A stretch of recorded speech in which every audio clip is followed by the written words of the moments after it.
Chennai 365, an effort by SKS in association with social, sports and cultural bodies to do good to a vibrant Chennai.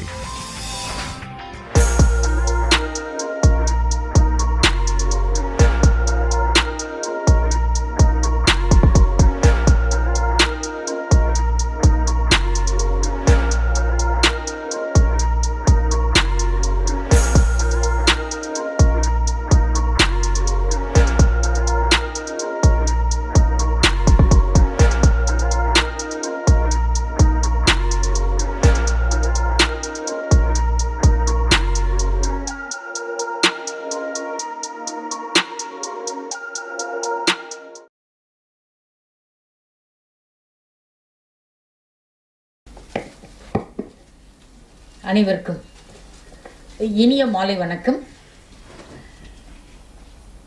Sri Krishna sweets என்கிற வணிக அமைப்பு, பாரதிய வித்யாபவன் என்கிற சமூக அமைப்பு, தமிழ்த்தென்றல் திருவிக்கா என்கிற இலக்கிய அமைப்பு என்ற 3 அமைப்புகளும் இணைந்து செய்யும் இலக்கிய திங்கள்தோறும் நடைபெறுகிற இலக்கிய முற்றம்தான் இன்னும் சிறிது நேரத்தில் இந்த அரிய மேடையில் முகிழ்க்க இருக்கிறது. இந்த இனியதொரு விழாவிற்கு எப்பொழுதும் தலைமை தாங்குகின்ற, நடமாடும் வள்ளுவனாகவே தன் வாழ்க்கையை அமைத்துக் கொண்ட திருக்குறள் மாமணி தாமோதரன் ஐயா அவர்களை மேடைக்கு வருமாறு அன்போடு திருக்குறள் மாமணி முனைவர் ப. தாமோதரன் அவர்கள் ஒரு மிகச்சிறந்த நெறியாளராக திருவிக்கா பேச்சு பயிலரங்கத்தையும் மூவா நற்பணி சங்கத்தையும் மிக அரிய முறையில் அமைத்து வரக்கூடிய ஒரு பெருந்தகை. இன்றைக்கு தமிழகத்தில் கிட்டத்தட்ட ஒரு 100 அமைப்புகளோடு எனக்கு தொடர்பு உண்டு. இலக்கிய அமைப்புகள் 100 அமைப்புகள், தலைவர், துணைத் தலைவர், செயலாளர், பொருளாளர், உறுப்பினர்கள், செயற்குழு உறுப்பினர்கள், நிர்வாக குழு உறுப்பினர்கள் என்று ஒரு 100 பேர் எனக்கு தெரியும். அந்த 100 அமைப்புகளில் திருவிக்கா பேச்சு பயிலரங்கம் என்கிற இந்த அமைப்பு ஒரு சாமானியனும் மேடை பேச்சாளனாக வேண்டும், ஒரு பாமரனும் மேடை பேச்சாளனாக வேண்டும் என்கிற எண்ணத்தோடு ஒரு நெறியாளர் இந்த நிகழ்வை நடத்துகிறார் என்று சொன்னால், இவரை பற்றி ஒரு சின்ன அறிமுகத்தை நான் இலக்கிய வள்ளல் ஐயா முரளி அவரிடத்தில் சொன்னபோது, இப்படியும் மனிதர்கள் வாழ்கிறார்களா, நான் அவரை பார்க்க ஆசைப்படுகிறேன் என்று சொன்னார். உடனடியாக நாங்கள் தாமோதரன் ஐயாவை அவர் இல்லத்துக்கு அழைத்து கொண்டு போனோம். அன்றைக்கு தொடங்கியது இந்த உறவு. இந்த இலக்கிய உறவை மிக அரிய முறையில் இன்றைக்கு திருவிக்காவினுடைய குடும்பம் எங்கிருக்கிறதோ நமக்கு தெரியாது. ஆனால் திருவிக்கா பேச்சு பயிலரங்கம் ஒரு குடும்பமாக இருக்கிறது. இந்த அரிய விழாவிற்கு ஐயா அவர்கள் தலைமை தாங்க வந்திருக்கிறார்கள். அவரை மேடைக்கு வரவேற்பதில் மகிழ்வடைகிறேன். அடுத்ததாக இன்றைக்கு தமிழ்த்தென்றல் திருவிக்கா விருது பெற்று சிறப்பு சொற்பொழிவு தருவதற்காக ஒரு அரிய பெருந்தகை வந்திருக்கிறார். பேராசிரியர் முனைவர் ப. மகாலிங்கம் ஐயா அவர்கள் மேடைக்கு வருமாறு அன்போடு.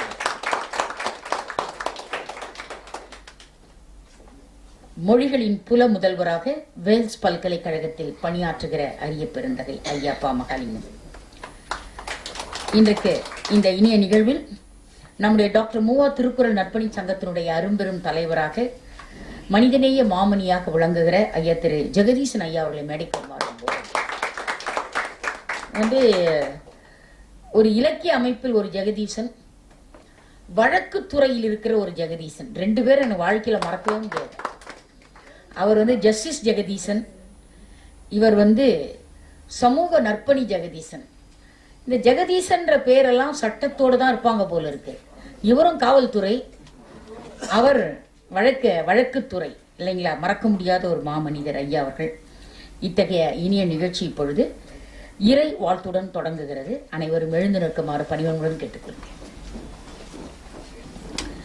தனம் தரும் கல்வி தரும் ஒரு நாளும் தளர்வறியா மனம் தரும் தெய்வ வடிவும் தரும் நெஞ்சில் வஞ்சமில்லா இனம் தரும் நல்லன எல்லாம் தரும் அன்பர் என்பவர்க்கே கனம் தரும் பூங்குழலால் அபிராமி கடை கண்களே அபிராமி கடை கண்களே. வணக்கம். இந்த இனிய நிகழ்வில் நாம் இப்பொழுது முதலில் நம்முடைய தமிழ்த்தன்றல் திருவிக்கா அமைப்பை பற்றியும், ஸ்ரீ கிருஷ்ணா ஸ்வீட்ஸ் அமைப்பை பற்றியும், பாரதிய வித்யாபவன் அமைப்பை பற்றியும் 3 அமைப்பும் இணைந்து இந்த இலக்கிய முற்றத்தை உருவாக்குற போது மாதந்தோறும் ஒரு தன்னிகர் இல்லாத மனிதர் ஒருவரை அழைத்து அவருக்கு ஒரு நல்லோர் விருது, பாரதி பணிச்செல்வர் விருது, தமிழ்ச்செம்மல் விருது, நற்றமிழ் சான்றோர் விருது என்று இப்படி பல விருதுகளை கலங்கரை விளக்கமாக இலக்கிய வானை சுடர் விடுகிற விண்மீன்கள் அவர்களை அழைத்து அவர்களுக்கு விருது கொடுப்பது என்பது ஸ்ரீ கிருஷ்ணா ஸ்வீட்ஸோட மரபு. அன்றைக்கெல்லாம் ஆற்றுப்படை இலக்கியம் வளர்ந்தது என்று சொன்னால் ஒரு மிகச்சிறந்த புரவலர்கள் இருந்தார்கள். அதனால் புலவர்கள் இலக்கியத்தை படைத்தார். நான் ஒரு முறை சட்டக்கல்லூரியில் இப்படி ஒரு பட்டிமன்றம் நடத்தினேன். தமிழ் இலக்கியம் வளர்ந்ததற்கு காரணம் புலவர்களின் வறுமையா புலமையா? தமிழ் இலக்கியம் வளர்ந்ததற்கு காரணம் புலவர்களின் வறுமையா புலமையா என்று ஒரு பட்டிமன்றம் நடத்தினோம். அன்றைக்கு புலவர்களுக்கு வறுமை இருந்தது, ஆனால் அந்த வறுமையை எண்ணி பார்க்க முடியாத புலமை இருந்தது. அந்த புலமையை புரவலர்கள் மதித்ததால் இலக்கியம் பிறந்தது. இல்லை என்றால் இலக்கியம் பிறப்பதற்கு வாய்ப்பே இல்லை. அதுபோல் இன்றைக்கு புலவர்களுக்கு புலமை இருக்கிறது, வறுமை இல்லாத புலமையும் இருக்கிறது. சில நேரத்தில் புலமையில் தான் வறுமை இருக்கிறது, இல்லைங்களா?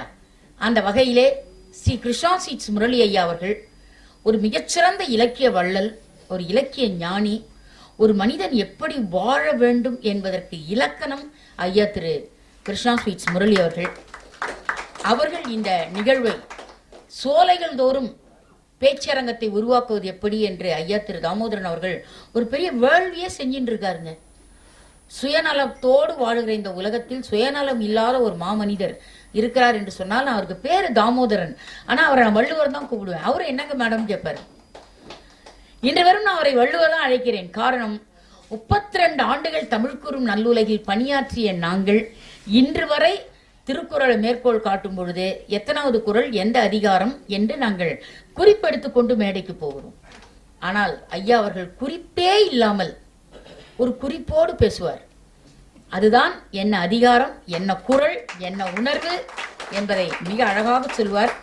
அப்படிப்பட்ட ஒரு மாமனிதர், அவருடைய தலைமையில் இன்றைக்கு தமிழ்த்தன்றல் திருவிக்காவின் பன்முக ஆளுமை, இதை குறித்து ஐயா மகாலிங்கம் ஐயா அவர்கள் பேச வந்திருக்கிறார்கள். அவர் பேரே பா மகாலிங்கம், பார்ப்புகள் மகாலிங்கம் என்று அவருக்கு ஒரு அடைமொழி உண்டு. எனக்கு பேராசிரியர் மகாலிங்கம் அவர்களே அவருடைய 25 வயதிலிருந்து நான் நன்கு அறிவேன். அவர் அப்பதான் முதுகலை மாணவனாக முதுகலை முடித்து உலக தமிழ் ஆராய்ச்சி நிறுவனத்தில் அவர் முனைவர் பட்ட ஆய்வு மாணவராக வந்திருக்கிறார். அப்பொழுது நாங்கள் ராணிமேரி கல்லூரியில் முதுகலை பட்டம் முடித்து எம்ஃபில் ஆய்வுக்காக படித்துக் கொண்டிருந்தோம். அப்பொழுது தினம் காலையில் 10 மணிக்கு நான் லைப்ரரியில நூலகத்தில் உலக தமிழராட்சி நிறுவன நூலகத்தில் திரு மகாலிங்கம் ஐயா அவர்களை பார்ப்பேன். உட்கார்ந்து படிச்சுட்டே இருப்பார், அமைதியா இருப்பார், ரொம்ப அமைதி. அதாவது ஒரு பெண்ணிடத்தில் இருக்க வேண்டிய நிதானம், அமைதி மகாலிங்கம் ஐயாட்ட இருக்கும். அதனால்தான் திருவிக்காவுடைய பெண்ணின் பெருமையை குறித்து அவர் அற்புதமான சிந்தனைகள்லாம் கொடுத்திருக்கார். இல்லைன்னா அந்த நூலை அப்படி உள்வாங்க முடியாது. அற்புதமான சிந்தனையை கொடுத்திருக்கிறார். மாநில கல்லூரியில் தமிழ் பேராசிரியராக தன்னுடைய வாழ்க்கையை தொடங்கி அதன் பிறகு ஒரு தொடக்க நிலை விரிவுரையாளராக இருந்து அதற்கு பிறகு ஒரு முதுநிலை விரிவுரையாளராக மாறி அதன் பிறகு ஆய்வுலக பேராசிரியராக மாறி அதன் பிறகு துறை தலைவராகத்தான் ஐயா ஓய்வு பெற்றார்கள். ஓய்வு பெற்று இன்றைக்கு ஓய்வுக்கு பிறகு வேல்ஸ் பல்கலைக்கழகத்தில் மொழிகளின் புல முதல்வராக, அதாவது department of school of languages அதனோட டீனாக இருக்கிறார். இருந்து இன்னைக்கு பணியாற்றுகிறார். ஒரு பெரிய மாமனிதர். இன்னைக்கு அவ்வளவு சிம்பிளா 6:15 வந்துட்டார் நம்ம அரங்கத்துக்குள்ள. ஆக இன்றைக்கு திருவிக்காவினுடைய படைப்புகளை படித்து படித்து பார்த்த பொழுது திருவிக்கா கடைசி வரை வாடகை வீட்டில் வாழ்ந்தார். ஆனால் திருவிக்காவை பத்தி ஆராய்ச்சி பண்ண பா மகாலிங்கம் பேராசிரியர் 2 இன்கிரிமெண்ட் வாங்கிட்டார், இல்லைங்களா? ஆக திருவிக்காவை ஆய்வு செய்து நாமெல்லாம் செல்வந்தர்களாக மாறினோம். ஆனால் திருவிக்கா இறுதி வரை வாடகை வீட்டிலேயே வாழ்ந்தார், இல்லைங்களா? அப்படி ஒரு மாபெரும் பெருந்தகை. அவரை பற்றி பன்முக ஆளுமையை இனி தர வருகிறார். முதலில் நாம் அவருக்கு விருது வழங்கும் இந்த இனிய நிகழ்வினை காணலாம். நம்முடைய டாக்டர் மூவா திருக்குறள் நற்பணி சங்கத்தினுடைய அரும்பெரும் தலைவர் அவர்கள் இப்பொழுது அந்த பட்டய சான்றிதழை படித்து அதன் பிறகு அவருக்கு பொன்னாடை அணிவித்து இந்த விருதினை வழங்கி சிறப்பு செய்வார்.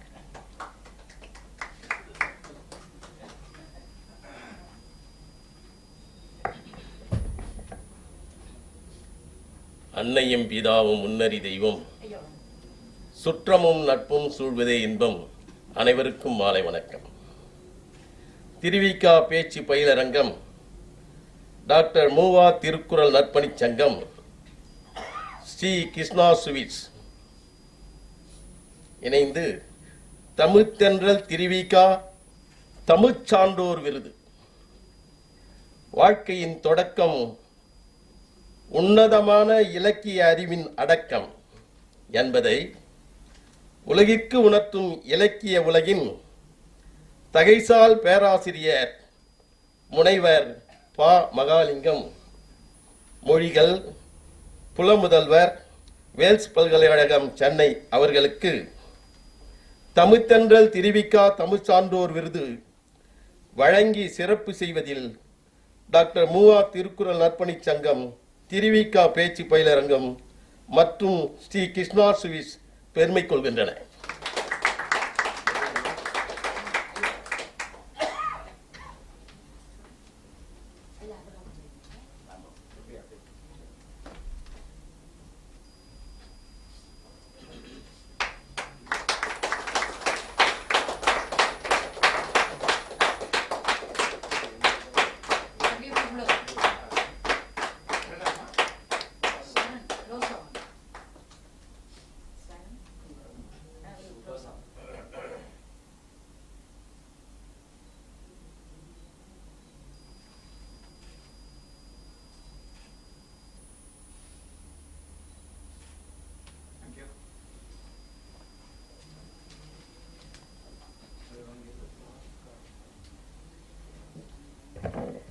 இந்த அரங்கம் ஒரு மரியாதைக்கும் பெருமைக்குரிய ஒரு கனமான அரங்கம்.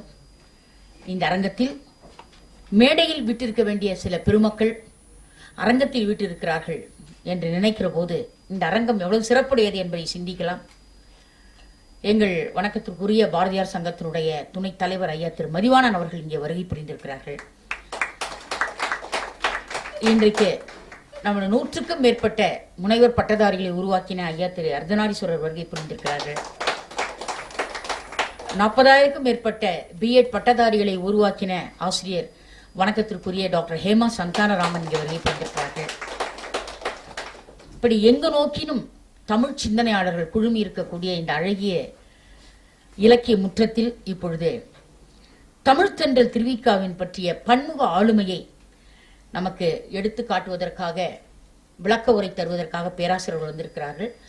பேராசிரியர் அவருடைய வாழ்க்கை துணைவியார் இங்கே வருகை புரிந்திருக்கிறார்கள், அம்மையார் அவர்கள். ஒரு பெண்ணுக்கு இதை விட பெருமை வேறு என்ன வேண்டும் இல்லையா? தன் முன்னால் தன் கணவருக்கு செய்யப்படுகிற ஒரு மாபெரும் மரியாதையும் சிறப்பையும் பார்க்கக்கூடிய அரிய வாய்ப்பு. தற்காத்து தற்கொண்டாள் பெண் தகை சான்ற சொற்காத்து சோர்விலாள் பெண். எத்தனாவது குறள்ங்கய்யா? 56. இந்த மாதிரி ஒரு ரெடி ரெக்கனாங்கன்னா உலகத்துல இருக்குமா? உங்க கரவதி பலமா இருக்கட்டுங்க. என்ன என்ன ரெடி ரெக்கனா பாருங்க. அதாவது நான் 2 நாளைக்கு முன்னால் ஐயா திரு பாண்டியராஜன் ஐயா அவர்களோட, மாண்புமிகு பாண்டியராஜன் ஐயா அவர்கள் பேசும்போது சொன்னேன், இன்னும் திருவள்ளுவருக்கு திருக்குறள் விருது தராம இருக்கிறோம். நம்ம திருவள்ளுவருக்கு திருக்குறள் விருது தராம இருக்கிறோம் இன்னும் அப்படின்னு சொல்ல. தாமோதரன் நான் சொல்லவே இல்லை, திருவள்ளுவருக்கே நம்ம இன்னும் திருக்குறள் விருது தரல. இதெல்லாம் எவ்வளவு பெரிய வருத்தத்தக்க ஒரு செய்தி தெரியுங்களா? அதெல்லாம் வருந்தத்தக்க வேண்டிய ஒரு செய்தி இது என்று நான் அவரிடத்திலே பேசும்போது சொன்னேன். அப்படிப்பட்ட ஒரு மிகச்சிறந்த ஒரு மாமனிதர் இன்னைக்கு அவருடைய மனைவி ப. மகாலிங்கம் ஐயா அவருடைய வாழ்க்கை துணைவி இங்கு உட்கார்ந்து அவருக்கு செய்கிற இந்த சிறப்பை பார்க்கிறார்கள் என்று சொன்னால், ஒரு பெண்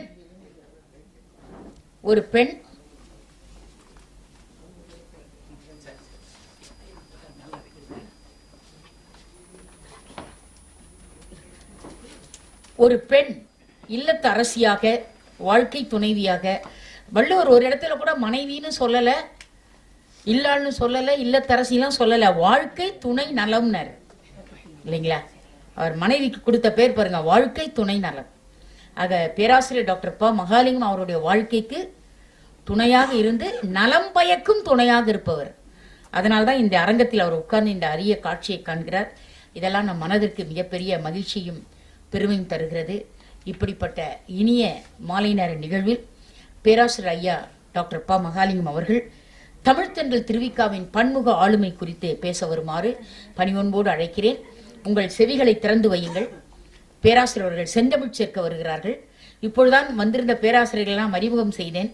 இன்னும் இந்த விழாவிற்கு பெருமை சேர்க்கும் வகையில் எங்கள் மரக்காயர் வந்திருக்கிறார். எங்கள் புதுக்கல்லூரியிலே தமிழ்துறை தலைவராக இருந்து பல பணிகளை செய்தவர். அவருடைய வாழ்க்கை துணைவி எங்கள் ஸ்டெல்லா மேரிஸ் கல்லூரியில் பர்மனண்டா நிரந்தர தேர்வாளர் இருந்து பல பணியை செய்தவர். SIT கல்லூரியில் அவர்கள் தமிழ் பேராசிரியர். இப்படி எங்கு நோக்கினும் இன்றைக்கு இந்த அரங்கம் தமிழ் பேராசிரியராக வந்திருப்பதற்கு என்ன காரணம் என்று கேட்டால், ஒரு பேராசிரியரின் உரை கேட்பதற்காக வந்திருக்கிறார்கள். அனைவரையும் வருக வருக என்று வரவேற்று இப்பொழுது மேடையை நான் பேராசிரியர் டாக்டர் ப. மகாலிங்கம் அவர்கள் கையிலே ஒப்படைக்கிறேன். நீங்கள் செவிகளை திறந்து வையுங்கள். பேராசிரியர் செந்தமிழ் சேர்க்க வருகிறார். வருக பேராசிரியர் டாக்டர் ப. மகாலிங்கம்.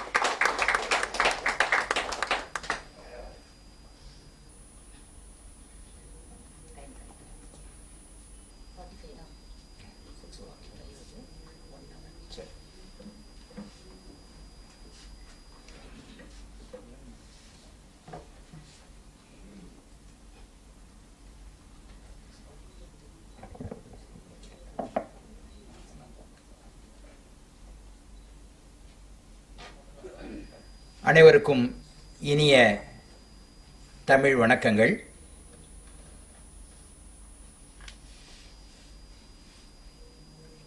ஸ்ரீ கிருஷ்ணா ஸ்வீட்ஸ் நிகழ்த்துகின்ற திங்கள் வேள்வி, தமிழ் வேள்வி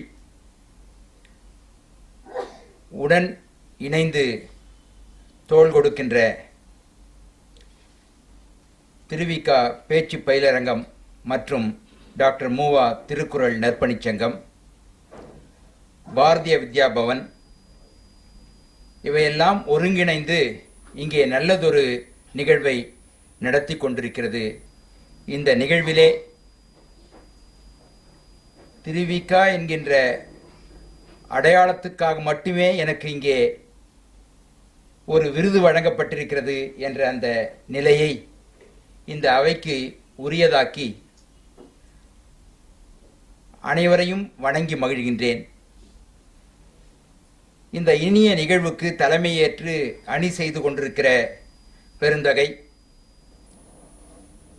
வாழும் திருவள்ளுவமாக திகழ்ந்து கொண்டிருக்கிற பெருந்தகை, திருவிக்கா பேச்சு பயிலரங்கத்தினுடைய நெறியாளர் திருக்குறள் மாமணி முனைவர் ப. தாமோதரன் அவர்களுடைய தலைமை மாண்பை போற்றி வணங்குகின்றேன்.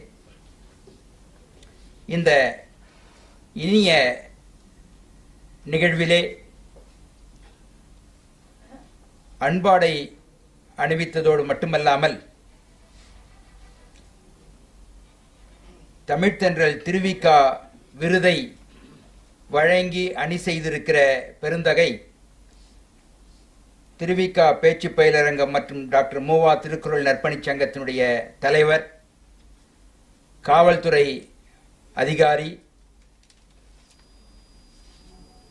காவல்துறைக்கு மட்டுமல்ல தமிழுக்கும் காவலாக விளங்கி கொண்டிருக்கிற அன்பர், வணக்கத்துக்குரிய பெருந்தகை திருமிகு ஜெகதீசன் அவர்களுக்கு என்னுடைய அன்பான வணக்கங்களை தெரிவித்துக் கொள்கின்றேன்.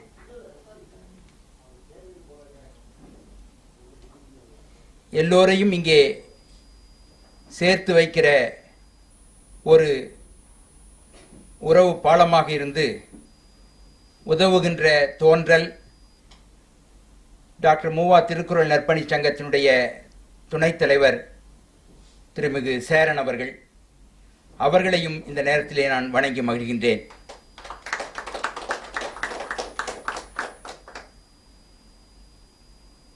நம் அனைவரையும் இங்கே கொண்டு வந்து நிறுத்தி நாம் எதற்கு வந்தோம் என்கிற சிந்தனை சிதறல்களிலே இருப்போம். வெவ்வேறு பணிச்சூழலிலே இருந்து இங்கே வருகிறவர்களை இந்த அரங்கத்துக்குள்ளே வந்தாலும் கூட எங்கெங்கோ மனம் அலைவாய்ந்து கொண்டிருக்கிற நிலையை மாற்றி தமிழமுதம் பருக வந்தீர் என்று நமக்கு உணர்த்தி நம்மை எல்லாம் உலகத் தமிழர்களாக ஆக்குகிற பெருமை என் அன்பு சகோதரி டாக்டர் உலகநாயகி பழனி அவர்களுக்கு மட்டுமே உரியது. அவர்கள் குறிப்பிட்டது போல மாணவ பருவத்திலிருந்து நட்புக்கு உரியவர்களாக நாங்கள் வளர்ந்தவர்கள். இன்றைக்கு உலகமெல்லாம் பரவி இருக்கிற தமிழர்களை ஒருங்கிணைக்கிற, தமிழ் ஆய்வுகளை ஒருங்கிணைக்கிற பேரமைப்பு அண்ணாவின் தலைமையிலேயும் மாண்புமிகு எம்ஜிஆர் தலைமையிலேயும் அடுத்து புரட்சி தலைவி அம்மா அவர்கள் தலைமையிலேயும் தமிழ் மாநாடுகளை தமிழ்நாட்டிலே நடத்திய பெருமைக்குரிய உலகத்தமிழ் ஆராய்ச்சி நிறுவனம் என்கிற அந்த உலக பேரமைப்பு அதனுடைய இந்தியாவின் ஒருங்கிணைப்பாளராக இருந்து பணி செய்கிற பெருந்தகை சகோதரியார் டாக்டர் உலகநாயகி பழனி என்பதை எண்ணி நான் மகிழ்கின்றேன். எங்கள் வணக்கத்துக்குரிய பேராசிரியர் கந்தசாமி பச்சையப்பன் கல்லூரியினுடைய கந்தசாமி நாயுடு கல்லூரியின் தமிழ்துறை தலைவராக விளங்கிய பெருந்தகை பேராசிரியர் சீனிவாசன் அவர்கள் பெற்ற திருமகள் உலகநாயகி பழனி அவர்கள். அந்த வகையிலே பெயர் வைக்கிற போதே உலகநாயகியாக பெயர் சூட்டியிருப்பது தொலைநோக்கை அறிந்த அந்த உள்ளம் என்று நான் வாழ்த்துகின்றேன். என்னை இங்கே கொண்டு வந்து நிறுத்தி இருக்கிற இன்னொரு நண்பர் பச்சையப்பனிலே படிக்கிற போது ஒரு சாலை மாணாக்கராக இருந்த அன்புக்குரிய நண்பர், சென்னை பல்கலைக்கழகத்தினுடைய நிர்வாக பணியிலே சிறக்க பணியாற்றியவர், நிர்வாக அலுவலர்களின் பேரமைப்புக்கு தூணாக விளங்கிக் கொண்டிருக்கிற பெருந்தகை. பல்கலைக்கழக பணி நிறைவு பெற்றாலும் கூட பல்கலைக்கழகத்தின் பெயரை சொல்லுகிற இதழை நடத்தி கொண்டிருக்கிற பெருந்தகை அவர்தான் திருமிகு கமலக்கண்ணன் அவர்கள். அவர் இன்றைக்கு நம்மிடையே இல்லை. அவர் உள்ளமெல்லாம் இங்கேயே இருக்கிறது. அவர் குடும்ப உறவுக்காக ஆஸ்திரேலியா சென்றிருக்கிறார் என்றாலும் கூட அவர் மனம் தமிழ் உறவுக்காக நம்முடனே இருந்து கொண்டிருக்கிறது. அவரும் நம் உலகநாயகி பழனியுடைய சகோதரர் என்பதை நான் மகிழ்ச்சியோடு எண்ணி பார்க்கின்றேன். இன்னொரு முத்து அவர்கள் குடும்பத்திலிருந்து வந்த சொத்தாக இருப்பது எங்கள் சென்னை பல்கலைக்கழகத்தின் மேனாள் தேர்வாணையர் முனைவர் திருமகன் அவர்கள். அவர்களும் இவருடைய சகோதரர் என்பதை எண்ணி பார்க்கிற போது ஒரு தமிழ் குடும்பத்தின் கொடை இப்போது இந்த அமைப்புகளுடைய செயல்பாடுகளிலே ஒருங்கிணைக்கிற உறவு பாலமாக சகோதரியார் பேராசிரியர் முனைவர் தற்போது கல்லூரியினுடைய முதல்வர் அவர்கள் உலகநாயகி பழனி என்ற வடிவிலே நமக்கெல்லாம் உதவி கொண்டிருக்கிறார் என்ற வகையிலே மீண்டும் அவர்களை வாழ்த்துகின்றேன், வணங்குகின்றேன், பாராட்டுகின்றேன். இன்றைக்கு இப்படி ஒரு திருவிக்காவின் பெயரிலே உருவாக்கி இருக்கிற விருதை வழங்கப் போவதாக யாருமே சொல்லவில்லை. விருது வேண்டும் என்றால் நம் தமிழக அரசிலே உரிய நாளிலே விண்ணப்பிக்க வேண்டும். தமிழ் வளர்ச்சித் துறையில் விண்ணப்பிக்கிறவர்கள் பல நூறு பேர் என்றால் பெறுகிறவர் ஒருவர், அல்லது சில முயற்சிகளை செய்து விருதுகளை பெறுவது ஒரு வாடிக்கை.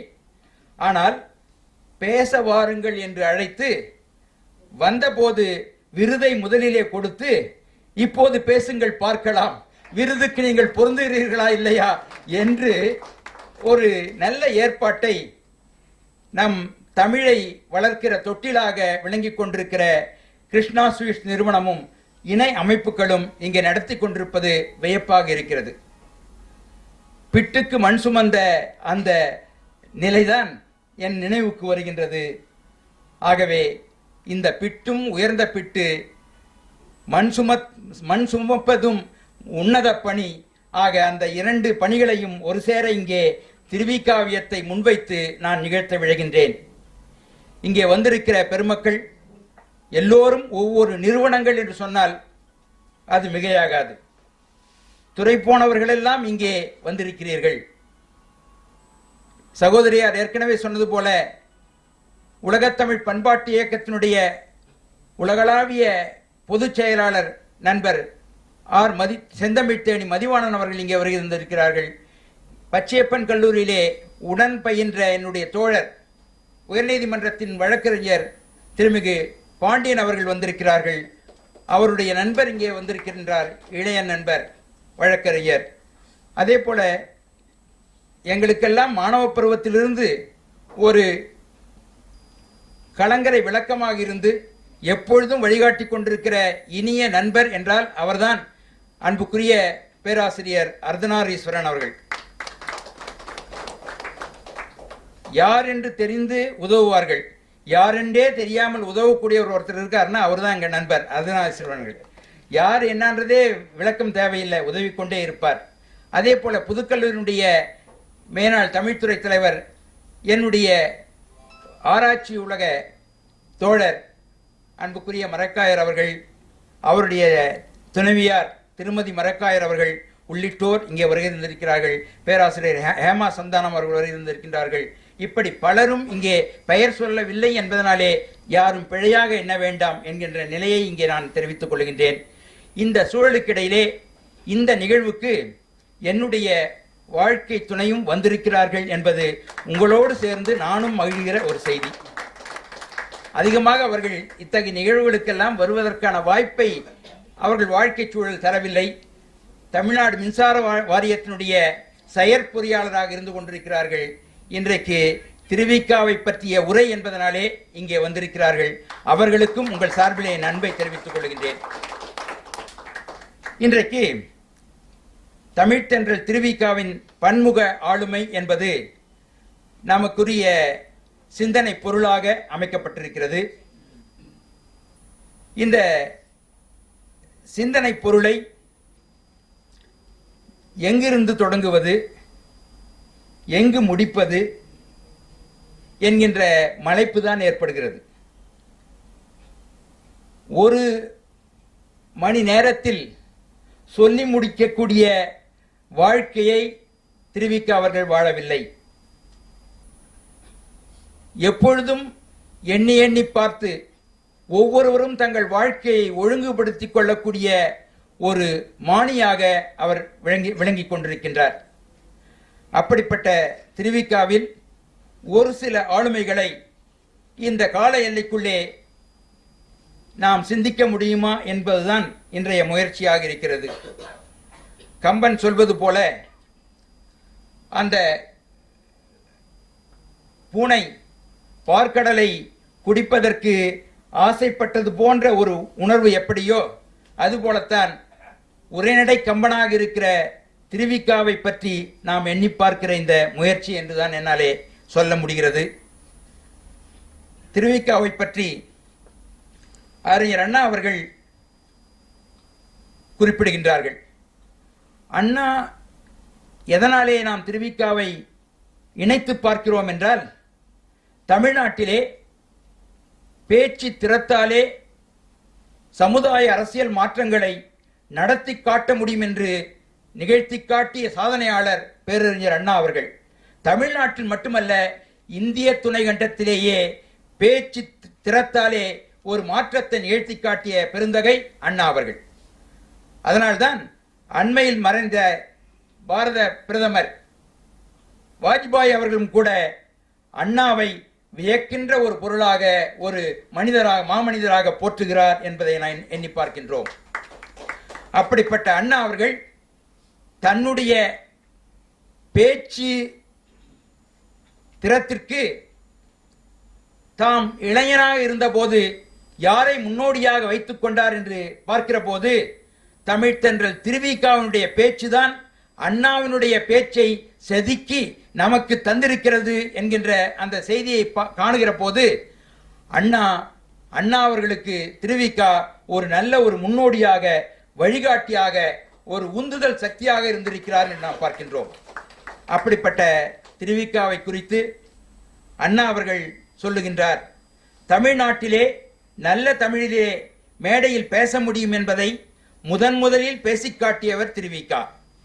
அழகிய தமிழிலே அரசியலை பற்றியும் எழுத முடியும் என்பதை முதலாவதாக எழுதி காட்டியவர் நம் திருவிக்கா.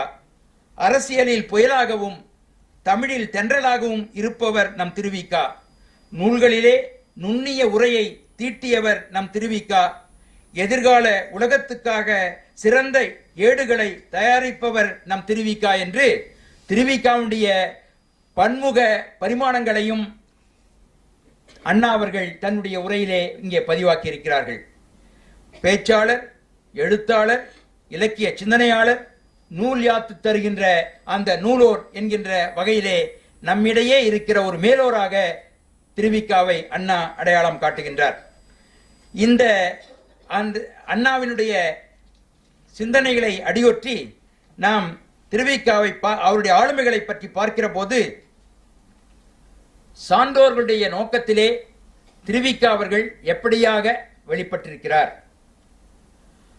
அவருடைய பிள்ளை பிராயத்திலே இருக்கக்கூடிய ஆளுமைகள் எப்படி இருந்திருக்கின்றன, மாணவராக இருந்தபோது அவருடைய ஆளுமை எப்படியாக வெளிப்பட்டது, இதழ்துறையிலே அவர் நவசக்தி என்றும் தேசபக்தன் என்றும் செயல்பட்ட போது எப்படியாக அவர் தோன்றினார், மேடையிலே அவர் தமிழ் எப்படியாக சிறந்தது, பெண் உரிமை ஆளுமையிலே எப்படி அவர் போற்றத்தக்க ஒருவராக திகழ்ந்தார், தாம் நடத்திய இல்லறத்திலே எத்தகு ஆளுமை கொண்டவராக அவர் விளங்கினார், தொழிலாளர் இயக்க ஆளுமை என்று சொல்லக்கூடிய நிலையிலே ஒரு வரலாற்றின் தொடக்கமாக எப்படி அவர் திகழ்ந்தார்.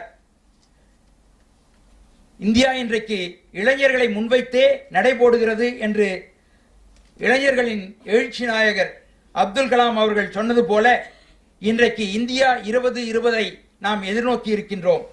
ஆனால் 80 ஆண்டுகளுக்கு முன்பாகவே இளைஞர்களை முன்வைத்தே தன்னுடைய சிந்தனைகளை அமைத்துக் கொண்ட ஒரு தொலைநோக்குடையவர் திருவிக்கா என்று நாம் பார்க்கின்றோம்.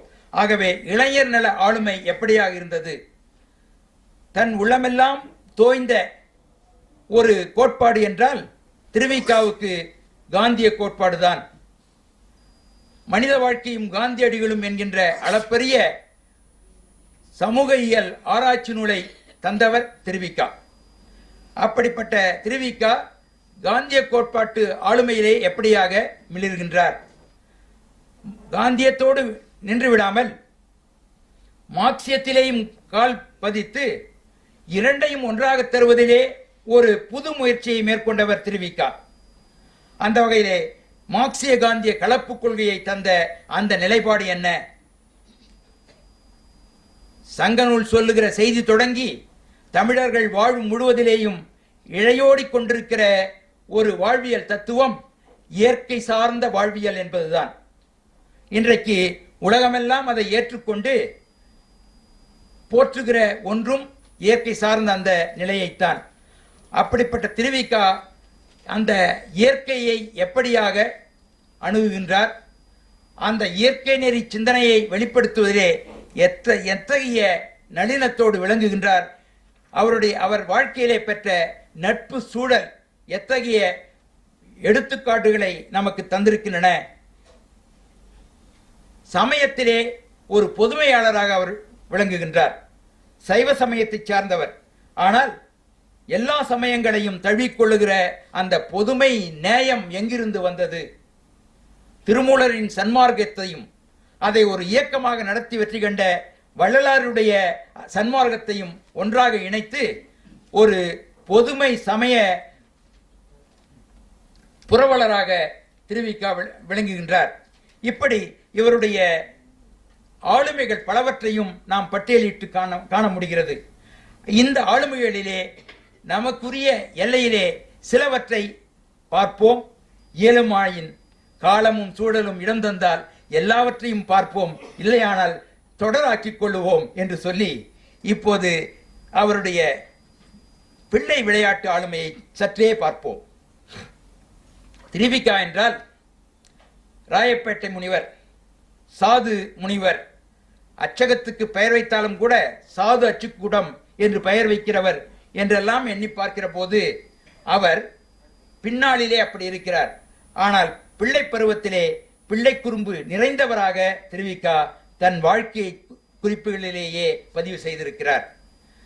எப்பொழுதும் விளையாடி கொண்டிருப்பது, படிப்பிலே கெட்டிக்காரர், ஆனாலும் கூட விளையாட்டிலே ராயப்பேட்டையிலே வாழ்ந்த போது அவர்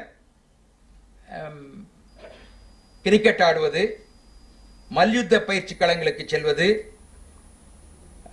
சடுகுடு ஆடுவது என்று என்னென்ன விளையாட்டுகள் இருக்கின்றனவோ அத்தனையும் பதம் பார்க்கிற நிலை உடையவராக இருக்கிறார்.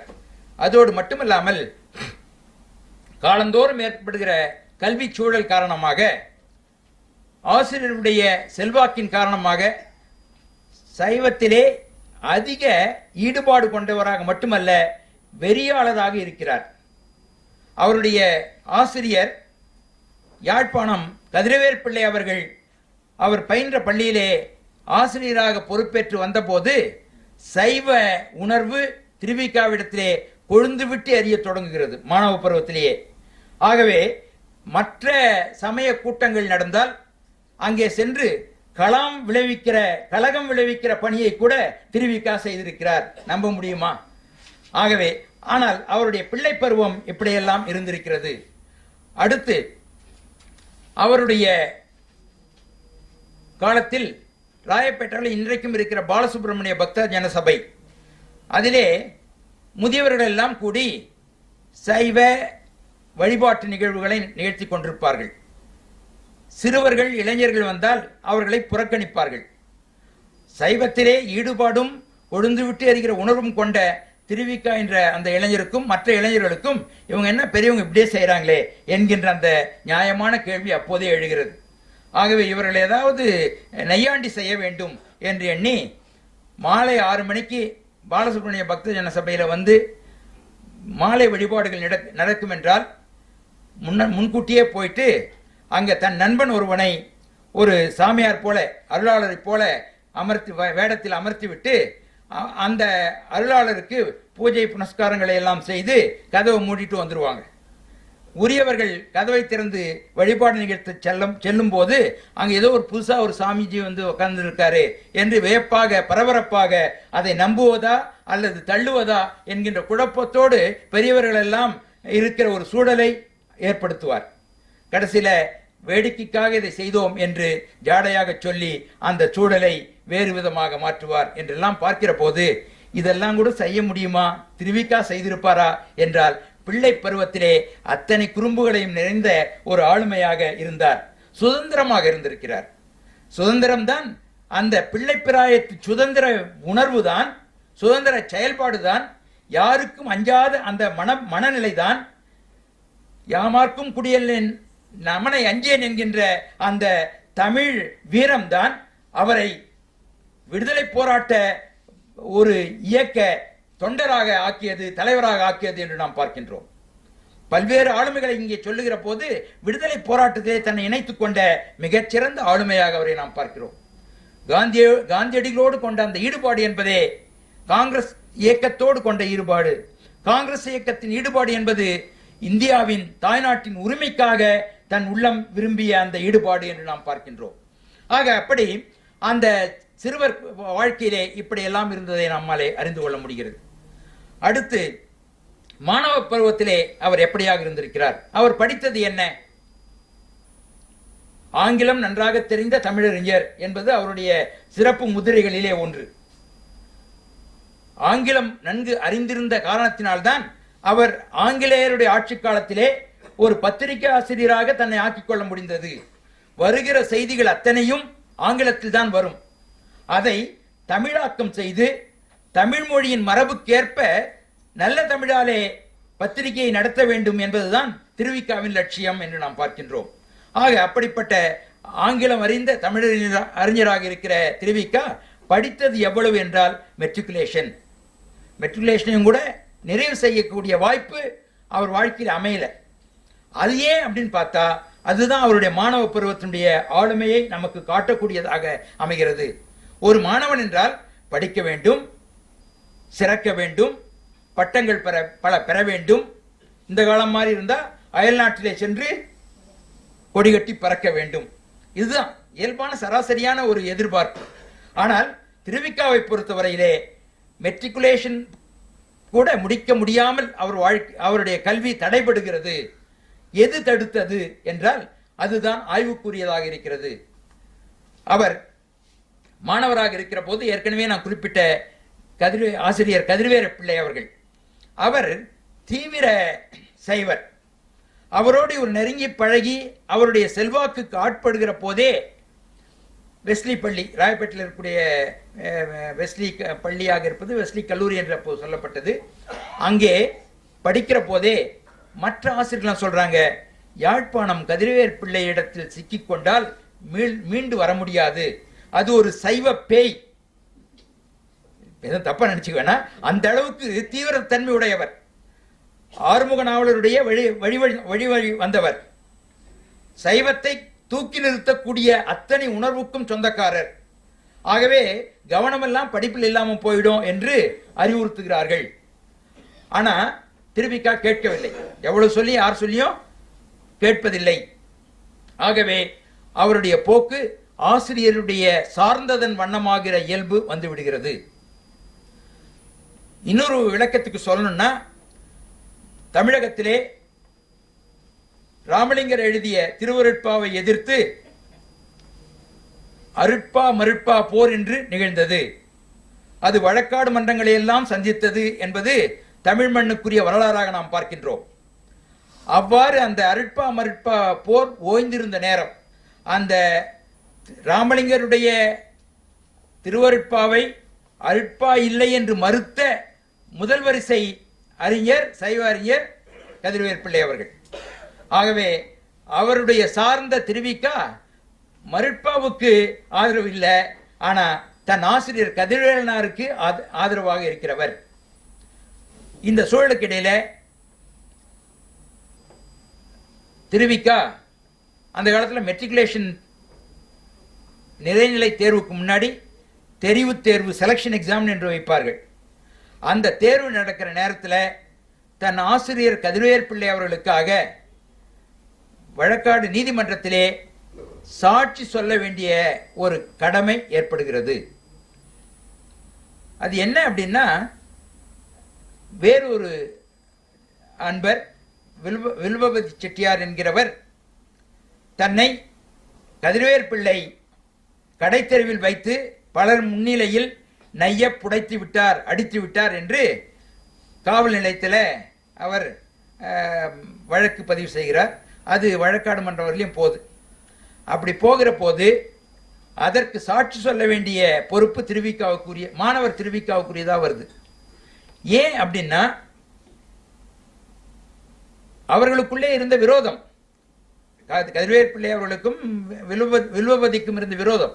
ஆனால் அந்த நாளிலே, குறிப்பிட்ட நாளில் தன்னை அடித்ததாக சொல்லுகிற நாளில் ஆசிரியர் கதிரவேல் பிள்ளை அவர்கள் திருவிக்கா உள்ளிட்ட மாணவர்களுக்கு வகுப்பிலே ஆசிரிய பணியை செவ்வனே நிகழ்த்தி கொண்டிருந்த நாள் அது.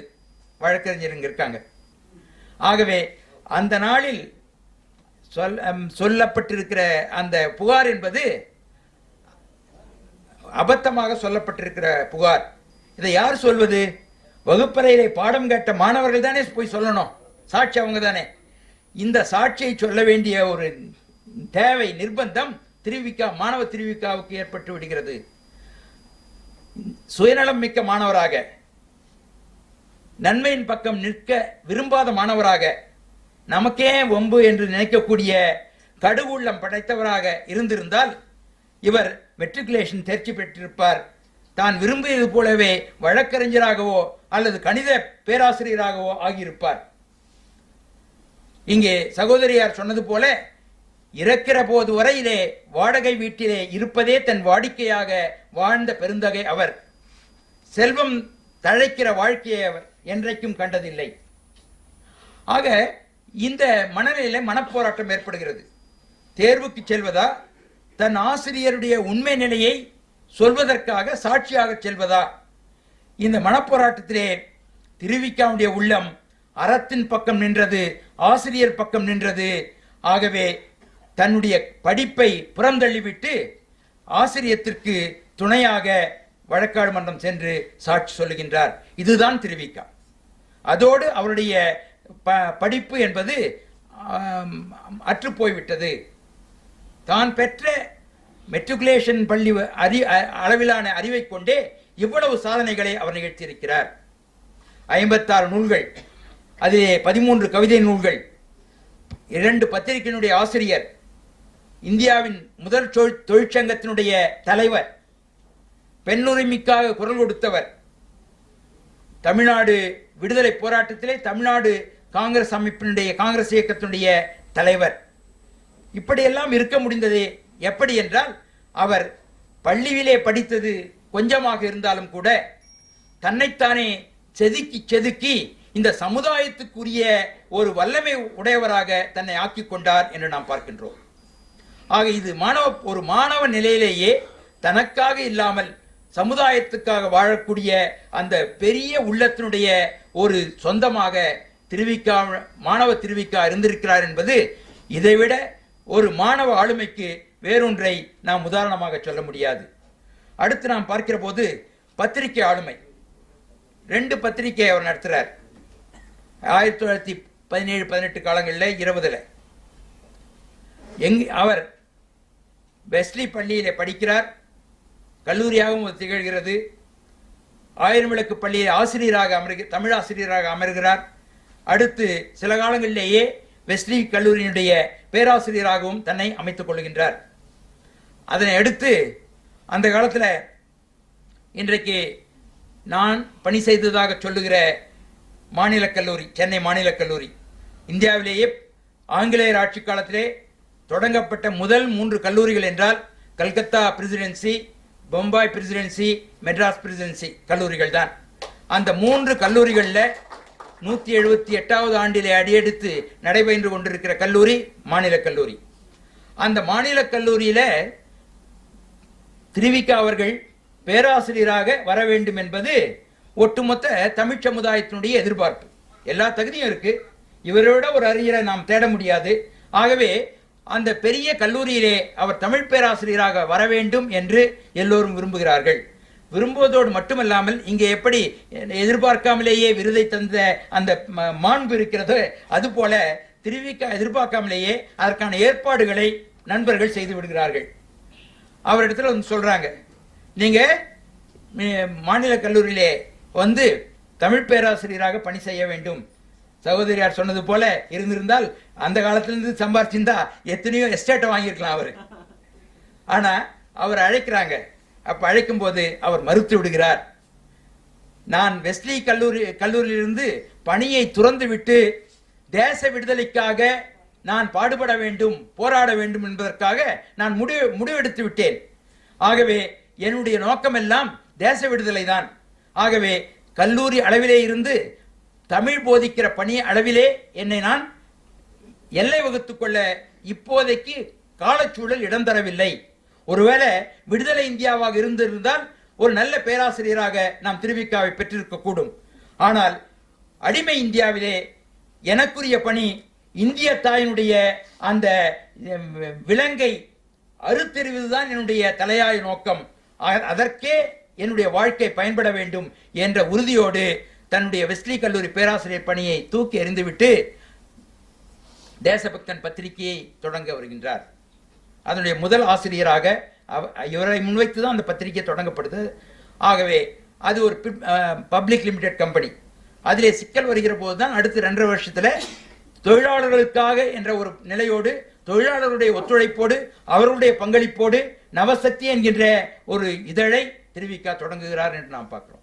அப்ப தேசபக்தன் பத்திரிகையில அவர் வந்து இணைஞ்ச போது தமிழகத்தின் பெரிய அறிஞர்களும் பேராசிரியர்களும் வருத்தம் தெரிவிக்கிறார்கள், இரங்கல் தெரிவிக்கிறார்கள். திருவிக்காவுக்கு எவ்வளவு சொன்னாலும் இப்படி நடந்துக்கிறாரே, ஏன் அப்படி என்று கலங்குகிறார்கள்.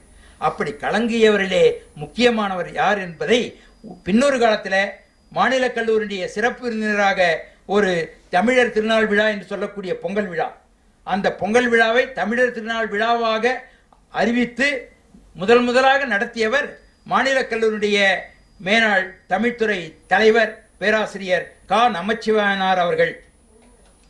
அந்த கா. நமச்சிவாயனார் தலைமையில திருவிக்காவை அழைத்து சிறப்பு விருந்தாக பேச வைக்கின்றார். அப்போது பேசுகிற போதுதான் திருவிக்கா குறிப்பிடுகிறார், என்னை இந்த மாநில கல்லூரியினுடைய பேராசிரியராக வர வேண்டும் என்று எல்லாரும் நினைச்சாங்க. அதுல முதன்மையானவர் யாருன்னா என்னுடைய நண்பர் பேராசிரியர் நமச்சிவாயனார் தான். அந்த செய்தியை நான் இங்கே பகிர்ந்து கொள்கின்றேன்.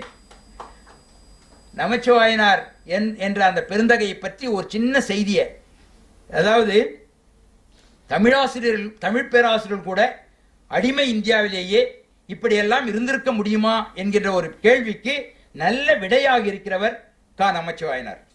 அவருடைய நோக்கமெல்லாம் அடிமை உணர்வை தூக்கி எறிந்துவிட்டு அந்த தன்னம்பிக்கையோடு ஒவ்வொரு தமிழனும் நிற்க வேண்டும்.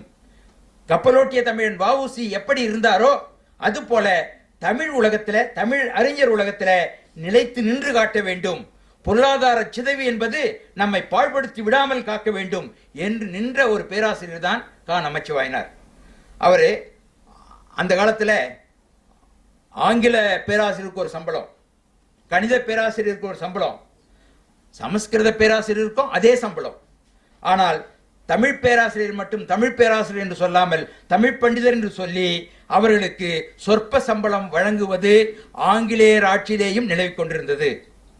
ஆங்கிலனுக்கு எதுவும் இந்த வித்தியாசம் தெரியாது, ஆனாலும் அந்த வித்தியாசத்தை சொல்லி ஆட்சி நடந்து கொண்டிருந்தது என்று நாம் பார்க்கிறோம். அந்த நேரத்தில் தமிழ் பேராசிரியர்கள் எந்த வகையிலும் தாழ்ந்தவர்கள் இல்லை என்று சொல்லி ஆங்கிலேயர்களைப் போலவே கோட்டும் சூட்டும் அணிந்து காரிலே பவனி வந்து மெரினா கடற்கரை சாலையிலே கடலகம் என்கின்ற பெரிய மாளிகை கட்டி வாழ்ந்த பெருந்தகைதான் பேராசிரியர் நமச்சிவாயனார் அவர்கள். வாழ்ந்து காட்டினார். தப்பா போல நிறைய நூல்கள் எழுதினார். பாடநூல்கள் எல்லாம் நமச்சிவாயனார் எழுதி தந்த பாடநூல்கள் தான் தமிழகத்திலே அந்த காலத்திலே படித்த பிள்ளைகள் எல்லாம் படித்த பாடநூல்கள். இப்படி தன் அறிவையும் எழுத்தையும் தமிழையும் வைத்து வாழ்ந்து காட்டிய பெருந்தகையாக அவரை நாம் பார்க்கின்றோம். பிற்காலத்தில் டாக்டர் மு அவர்களுக்கெல்லாம் ஒரு பெரிய உந்துதல் சக்தி யாராக இருக்க முடியும் என்றால் உறுதியாக சொல்லலாம் பேராசிரியர் கா. நமச்சிவாயனாருடைய அந்த நிலைதான் என்று சொல்லலாம். அப்படிப்பட்ட அந்த நமச்சிவாயனார் என்னை இங்க அழைச்சாரு. ஆனா நான் அப்படி அந்த எண்ணம் எனக்கு இல்லை. எண்ணியிருந்தால் இங்கே வந்திருப்பேன். ஆனால் வராத மாநில கல்லூரிக்கு பேராசிரியராக ஆக வேண்டாம் என்கின்ற உணர்வே என்னுடைய உணர்வு, அது தேசத்தை நோக்கிய உணர்வு என்று சொல்லி தன்னிலை விளக்கத்தை தமிழ் தென்றல் திருவிக்கா அவர்கள் வழங்கியிருக்கிறார்கள். இப்போ நான் மாநில கல்லூரியில் 20 ஆண்டுகள் பணி செய்தேன். அரசு கல்லூரிகள் எல்லாம் சேர்த்து ஒரு 32 ஆண்டுகள் மாநில கல்லூரியிலே பணி நிறைவு செய்தேன். அதுக்கப்புறம் அடுத்து வேல்ஸ் பல்கலைக்கழகத்தில் அழைத்தார்கள். அங்கே மொழிகள் புல முதல்வராக இருக்கிறேன். ஆய்வு உலகத்திலே ஆய்வு மாணவனாக உலக தமிழ் அரசியலே இருந்தேன். படிக்கட்டும் பைந்தமிழ் பாடும் பச்சையப்பன் கல்லூரியிலே புகுமுக வகுப்பு தொடங்கி எம்ஃபில் வகுப்பு வரையிலே 7 ஆண்டுகள் பயின்றேன். இதில் எல்லாம் அப்படியே கிராஃப் ஒன்று போய் போட்டு பார்த்தாக்க அப்படியே போயின்னு இருக்கும். ஒன்றும் இல்லை, ரொம்ப சேஃப் அண்ட் சொபிஸ்டிகேட்டட் லைஃப். இதை விட பாதுகாப்பான வாழ்க்கையை வேற எங்கேயும் பார்க்க முடியாது இல்லையா? இதுவா வாழ்க்கை? இதுல என்ன பெரிய சுவாரஸ்யம் இருக்கிறது? என்ன சாதனை சுவடுகள் இருக்கின்றது? அன்பு இருப்பதனாலே நான் இங்கே நிறுத்தப்பட்டிருக்கிறேன். உங்கள் எல்லோருடைய அன்பும் என் மீது படர்ந்திருப்பதனாலே நான் இங்கே நிறுத்தப்பட்டிருக்கிறேன். விருது எனக்கு வழங்கப்பட்டிருக்கிறது. இதை தவிர சாதித்த சுவடுகள் என்று பார்த்தால் பெரிதாக சொல்வதற்கு எதுவும் இல்லை. ஆனால் திருவிக்காவுடைய வாழ்க்கையை எடுத்துக்கொண்டால் பேராசிரியர் பணி வந்த போதும் கூட அந்த திருமகளை வேண்டாம் என்று தள்ளிவிட்டு தனக்குரிய வாழ்க்கையை அவர் அமைத்துக் கொண்டு வாடகை வீட்டிலேயே தன்னுடைய வாழ்க்கையை அர்ப்பணித்தார். நோய்வாய்ப்பட்டு கண்ணொளி மங்கி சர்க்கரை நோயாலே பீடிக்கப்பட்டிருந்த போது வாடகைக்கு விட்டிருந்தவர்கள் சலசலக்கிறார்கள். ஏனென்றால் நாளைக்கு அவருடைய வாழ்க்கை நிறைவடைந்து விட்டால் அரசாங்கம் தங்கள் வீட்டை நினைவு இல்லமாக ஆக்கிவிடும். ஆகவே அவரை வீட்டை காலி செய்ய வேண்டும் என்று பழகிய வீட்டிலிருந்து அவரை வெளியே அனுப்பிவிடுகிறார்கள். பழக்கமில்லாத வீட்டிலே தட்டு தடுமாறி கண்ணொளி இல்லாத நேரத்திலே முட்டுப்பட்டே அவருடைய காலிலே காயம் பட்டது. ஒரு சர்க்கரை வியாதிக்காரருக்கு காயம் பட்டால் என்னாகும் நிலைமை தெரியும். இப்படி வாழ்ந்த அந்த தியாக வாழ்க்கை திருவிக்காவுடைய வாழ்க்கை. மேடு பள்ளங்கள் நிறைந்தது. ஆற்றொழுக்காக ஓடும், திடீரென்று அருவியாக வீழும். இந்த ஒரு நிலை எதற்காக என்றால் தனக்காக அல்ல, இந்த மண்ணுக்காக, மொழிக்காக, மக்களுக்காக என்று வாழ்ந்த அந்த பரந்த பெருவுள்ளத்தினுடைய மிகப்பெரிய ஆளுமையாக நாம் திருவிக்காவை பார்க்கின்றோம்.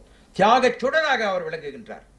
ஆக அந்த நிலையில பத்திரிகை என்று வருகிற போது பத்திரிகை துறையிலேயும் இவருடைய சாதனைகள் ஏராளம். முதல் தமிழ் பத்திரிகை என்று சொல்லுகிற போது டாக்டர் சுப்பிரமணிய ஐயருடைய சுதேசமித்திரன், அது முன்னோடி முயற்சி தான். ஆனால் தூய தமிழாலே நல்ல தமிழாலே பத்திரிகை என்ற நிலையை அது கொள்ளாமல் ஒரு முன்னோடி முயற்சி என்பதனால தமிழாலே ஒரு பத்திரிகை வந்தது என்கின்ற நிலையை மட்டுமே அது கொண்டிருந்தது. அது வளர்ச்சி நிலை அப்படிதான் இருக்க முடியும். தொடக்கம் அந்த பத்திரிகையில தான் பாரதியெல்லாம் நிறைய எழுதியிருக்காங்க. ஆனால் பிறகு வந்த ஒரு 15-20 ஆண்டுகளுக்கு பிறகு வருகிற திருவிக்கா அவர்கள் இந்நிலையை மாற்றி நல்ல தமிழாலே மக்களுக்கெல்லாம் செய்தி ஈர்ப்போடு சென்று சேரக்கூடிய தமிழாலே பத்திரிகை அமைத்து காட்டுகிற ஒரு நிலையை தனக்குரிய நிலையாக கொண்டார்கள். அதனுடைய முயற்சி தான் தேசபக்தனுடைய வெற்றி என்று நாம் பார்க்கிறோம். ஜாமீன் என்று சொல்கிறோம், அதை ஈடுகானம் என்ற சொல்லாலே குறிக்கிறார். நல்ல சொல் ஈடுகானம். புது புது கலைச்சொற்களை எல்லாம் பெய்து பத்திரிகையை உருவாக்குவது, சங்கத்தமிழிலே இருக்கக்கூடிய வார்த்தைகளை எல்லாம் கொண்டு வந்து காலச்சூழலுக்கு ஏற்ப அதை வடிவமைத்து அதை உழவ விடுவது என்று அவருடைய இலக்கியம் சார்ந்த அந்த ஆளுமை பத்திரிகை துறையினுடைய ஆளுமையோடு ஒருங்கிணைந்து நடைபோடுவதை நம்மாலே அறிந்து கொள்ள முடிகிறது. திருவிக்கா ஆரம்பத்திலேயே உரைநடை தமிழுக்கு ஆக்கம் சேர்த்தவர் திருவிக்கா என்று குறிப்பிடுவார்கள். உரைநடை கம்பர் என்றே அறிஞர்கள் அவரை போற்றுகிற நிலையும் உண்டு. ஆக அப்படி அந்த ஆக்கம் எந்த வகையிலே சேர்த்தார் என்றால், பல்லுடைக்கும் பண்டிதர் நடை என்று சொல்லக்கூடிய அந்த நடையை தவிர்த்து விட்டு எளிமையான, திருவிக்கா எழுத்த பார்க்கும்போது இது எளிமையான இன்னைக்கு கேட்கலாம், அதற்கு பிறகு வந்த மூவா நடை தான் எளிய நடை. மூவா போன்ற எளிய நடையில் எழுதுறதுக்கு இன்றைக்கு வரையும் கூட நாம யாருமே நம்மை தயார் செய்து கொள்ள இல்லை. ஆனால் திருவிக்கா காலத்திலே சமகாலத்து அறிஞர்கள் மத்தியில திருவிக்கா எழுதிய முயற்சி என்பது எளிய தமிழ் நடை என்று நாம் பார்க்கிறோம். அதிலேயும் கூட அவர் சொல்றாரு, 3 வகை நடை தன் வாழ்க்கையில் இருந்தது. சங்க இலக்கிய பயிற்சியினாலே தொடக்க காலத்தில் இருந்த நடை ஒன்று, அதற்கப்புறம் என்னுடைய வாழ்க்கையில ஆசிரியராக இருந்த போது இருந்த நடை ஒரு வகையான நடை, அதற்கு பிறகு தொழிலாளர் இயக்கத்தோடு என்னை இணைத்துக் கொண்டு அதிகம் படிக்காத பாமரர்களாக இருக்கிற தொழிலாளர்கள் மத்தியில் அவர்கள் அனைவரையும் கட்டமைக்கிற ஒருங்கிணைக்கிற அந்த நிலையிலே என்னுடைய தமிழ் துணை செய்கிற வாய்ப்பு அமைந்த போது அப்போது ஒரு வகை நடை அமைந்தது. அந்த நடையே என்னுடைய பத்திரிகை உலகத்துக்குரிய நடையாகவும் ஆகியது. அதுவே என் வாழ்க்கையினுடைய அடையாள நடையாகவும் மாறியது என்று திருவிக்கா குறிப்பிடுகின்றார். ஆகவே அவருடைய நோக்கம் எழுதுவது போலவே பேசுவது, பேசுவது போலவே எழுதுவது. அதுதான் பெரும்பாலும் அவருடைய மேடை உரை வீச்சுகள் தான் நூல்களாக பிறகு அச்சிடப்பட்டிருக்கின்றன என்று நாம் பார்க்கிறோம். பத்திரிகையிலே எழுதுகிற நடை எளிய தொழிலாளர்களுக்கு சென்று சேர வேண்டும் என்ற கவனத்தோடு எழுதப்பட்டிருக்கிற நடை. பிறகு நாம் தினத்தந்தி நடையெல்லாம் எண்ணி பார்க்கிறபோது இதெல்லாம் ஒரு வகையான முன்னோடி என்று தான் நினைக்க வேண்டியதாக இருக்கிறது. திருவிக்கா நடை வேறு, தினத்தந்தி நடை வேறு. ஆனால் எளிமைப்படுத்த வேண்டும். யாருக்காக அந்த வெகுஜன ஊடகமோ அவர்களை மனத்தில் வைத்துக் கொண்டு அணுகுகிற அந்த அணுகுமுறையிலே ஒரு வெற்றியாளராக திருவிக்கா திகழ்கின்றார். அடுத்து நவசக்தியிலே அந்த முயற்சியை தேசபக்தனில் தொடங்கினவர் நவசக்தியில் தொடர்றார். தேசபக்தன் காலத்தில் என்ன ஆகுதுன்னா, எந்த நாட்டிலே எந்த ஒரு சிக்கல் வந்தாலும் அப்போது ஆட்சித்தலைவராக இருக்கிறவர்கள், அந்த ஆட்சித்தலைவராக இருக்கிறவர்களுக்கு வழிகாட்டுகிற ஒரு ஆளுமையாக திருவிக்காவுடைய பேனா எழுத்து பயன்பட்டிருக்கிறது. ஆட்சி கட்டிலே இருக்கிறவர்கள் திருவிக்கா தேசபக்தனிலே என்ன தலையங்கம் எழுதுகிறார் என்பதை வைத்தே தங்களுடைய முடிவுகளை அமைத்துக் கொள்வார்கள் என்று சொல்லக்கூடிய அளவுக்கு தமிழ் சமுதாயத்தின் தமிழ் ஆட்சி நிலையை கூட தன் கையிலே தன்னுடைய அந்த அறிவு ஆளுமையின் காரணமாக அவர் வழிநடத்தி சென்றிருக்கிறார் என்றெல்லாம் நாம் அறிந்து கொள்ள முடிகிறது. பத்திரிகை துறையை பற்றி வருகிற போது தேசபக்தனை முடித்து நவசக்திக்கு போறார். அப்போ தேசபக்தன் பப்ளிக் லிமிடெட் கம்பெனி ஆச்சே, அதுல ஒருத்தர் வரணும் இல்லையா ஆசிரியரா, யார் அந்த பொறுப்பை ஏற்றுக்கொண்டது என்று பார்த்தால் திருவாளர் வாவே சுப்பிரமணிய ஐயர், வாவேசு ஐயர்னு சொல்வோம். கம்பராமாயணா ஸ்டடி என்கிற ஆராய்ச்சி நூலை ஒரு 80 பக்க அளவில் எழுதி அந்த திறனாய்வு நூலை வெளியிட்டதுனால தான் இந்தியாவின் தென்கோடி மூலையில தமிழ்நாட்டில் கம்பன் என்கின்ற ஒரு மா கவிஞன் பிறந்து ராமாயணத்தை படைத்திருக்கிறான். அவன் மகாகவியாக மட்டுமல்ல உலக மகா கவியாக திகழ்ந்து கொண்டிருக்கிறான் என்ற வெளிச்சத்தை உலகுக்கு கொண்டு சென்ற ஒரு பாலம்தான் வாவேஸ் ஐயர் அவர்கள். அவர் எங்கு படித்தவர்? இங்கிலாந்தில் போய் படித்தவர், பாரட்லா படித்தவர். இங்கிலாந்திலே தங்கியிருந்த போது அவரும் விடுதலை போராட்ட வீரர். இங்கிலாந்திலே தங்கியிருந்த போது இந்திய இளைஞர்களுக்கு துப்பாக்கி சுடுகிற பயிற்சியை கற்றுக் கொடுத்து விடுதலை இயக்கத்துக்கு மறைமுகமாக துணை செய்தவர் என்றெல்லாம் நாம் பார்க்கிறோம். ஸ்காலர் இன் மோர் தென் டசன் லாங்குவேஜஸ் என்று குறிப்பிடுகிறார்கள். 12 மொழிகளுக்கு மேலாக வல்லமை பெற்றவர். அப்படிப்பட்டவர் தமிழ் தென்றல் திருவிக அவர்கள் அணி செய்த தேசபக்தன் பத்திரிகாசிரியர் பணிக்கு அடுத்து வரார். அடுத்து வந்த போது அந்த புதிய பத்திரிகாசிரியராக தேசபக்தில் அவர் எழுதின முதல் தலையங்கம் என்னவாக இருக்குன்னா, இந்த தலையங்கமே திருவிக அவர்கள் எவ்வளவு பெரிய பத்திரிகை துறை ஆளுமையாக இருந்தார் என்பதற்கான சான்றாக நாம் பார்க்கின்றோம். ஸ்ரீமான் திரு வி கல்யாண சுந்தர முதலியார் அலங்கரித்த பத்திரிகாசிரிய ஸ்தானத்தில் உட்காருவதற்கு எனக்கு அச்சமாக இருக்கிறது. அவரது சொல்வன்மையும் திறமும் நேர்மையும் கலங்காமையும் பாரபட்சமின்மையும் அவசியம் நேர்ந்தபோது காட்டிய நிர்தாட்சணியமும் பத்திரிகாசிரிய தொழிலுக்கே பூஷணங்களாக விளங்கின. அவருடைய அருங்குணங்களில் சிலவேனும் என் வியாசங்களில் தோன்றுமாறு தமிழனங்கு திருவருள் புரிவாளாக என்று பெரிய அறிஞர் அந்த பணிக்கு வருகிற போது இத்தகைய ஒரு பணிவோடு திருவிகாவை முன்வைத்து எழுதுகிறார் என்றால் திருவிக எப்படிப்பட்ட ஆளுமையாக பத்திரிகை துறையை விளங்கி இருக்க வேண்டும், எப்படிப்பட்ட முன்னோடியாக பத்திரிகை துறைக்கு இருந்திருக்க வேண்டும் என்பதையெல்லாம் நம்மாலே அறிந்து கொள்ள முடிகிறது. அடுத்து நாம் பார்க்கிற போது அவருடைய மேடை தமிழ் ஆளுமை. மேடை தமிழில் தமிழ்நாட்டில் வீட்டில் பேசுறதா இருந்தால் தமிழ், அரசாங்க மொழியோ மேடையில் பேசுகிற மொழியோ சமுதாயத்தினுடைய எந்த உரையாடல்களோ எல்லாம் ஆங்கிலத்தில் தான் இருக்கும். இதுவே ஒரு 70-80 ஆண்டுகளுக்கு முன்னா நாமெல்லாம் கூட ஆங்கிலத்தில் தான் பேசியிருப்போம். என்னவோ தமிழ் கூட்டத்தையே ஆங்கிலத்தில் நடத்த வேண்டிய நிர்பந்தம் இருந்த ஒரு காலம் அது. ஆகவே அந்த ஒரு நிலைக்கிடையில மேடையிலே அழகிய தமிழாலே பேசுகிற புதிய மரபுக்கு கால்கோல் இட்டவர் திருவிக. பேசிக்குவாங்க தமிழ்ல, மேடை விட்டு இறங்கினா பேசிக்குவாங்க, ஆனா மேடையில் யாரும் பேச மாட்டாங்க. ஒளி வாங்கி மைக்காக இருப்பதனாலே அது ஆங்கிலம் தான் அதற்கு புரியும் என்று ஆங்கிலத்தை தான் பேசுவாங்க. இந்த நிலையை மாற்றியவர் திருவிக. பெரியார்லாம் வியக்கிறார்.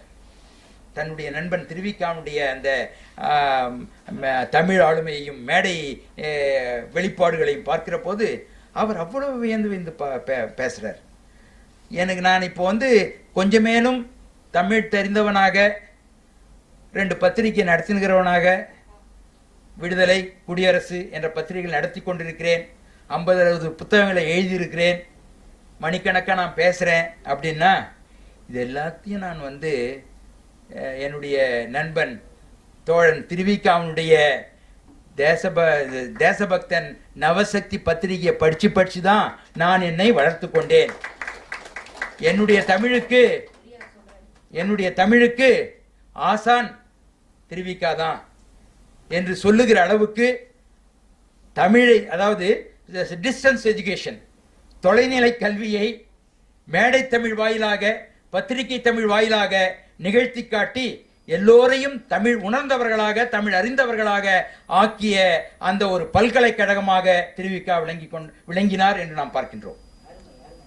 அவர் மேடையில் முழங்குகிற போது பெரிய பெரிய காங்கிரஸ், இவரை காட்டிலும் சீனியர் லீடர்ஸ் இருப்பாங்க இல்லையா, விஜயராகவாச்சாரியார் போன்றவர்கள் எல்லாம் எங்கேயாவது போனாக்க முதல்ல திருவிகாவை தான் தேடுவாங்களாம். அப்பா நீ வந்துருப்பா, இன்னைக்கு கூட்டம் இருக்கு, பொதுக்கூட்டம் இருக்கு, நீ வந்தாதான் மக்கள் கேட்பாங்க, சொல்றது என்னன்னு புரியும்.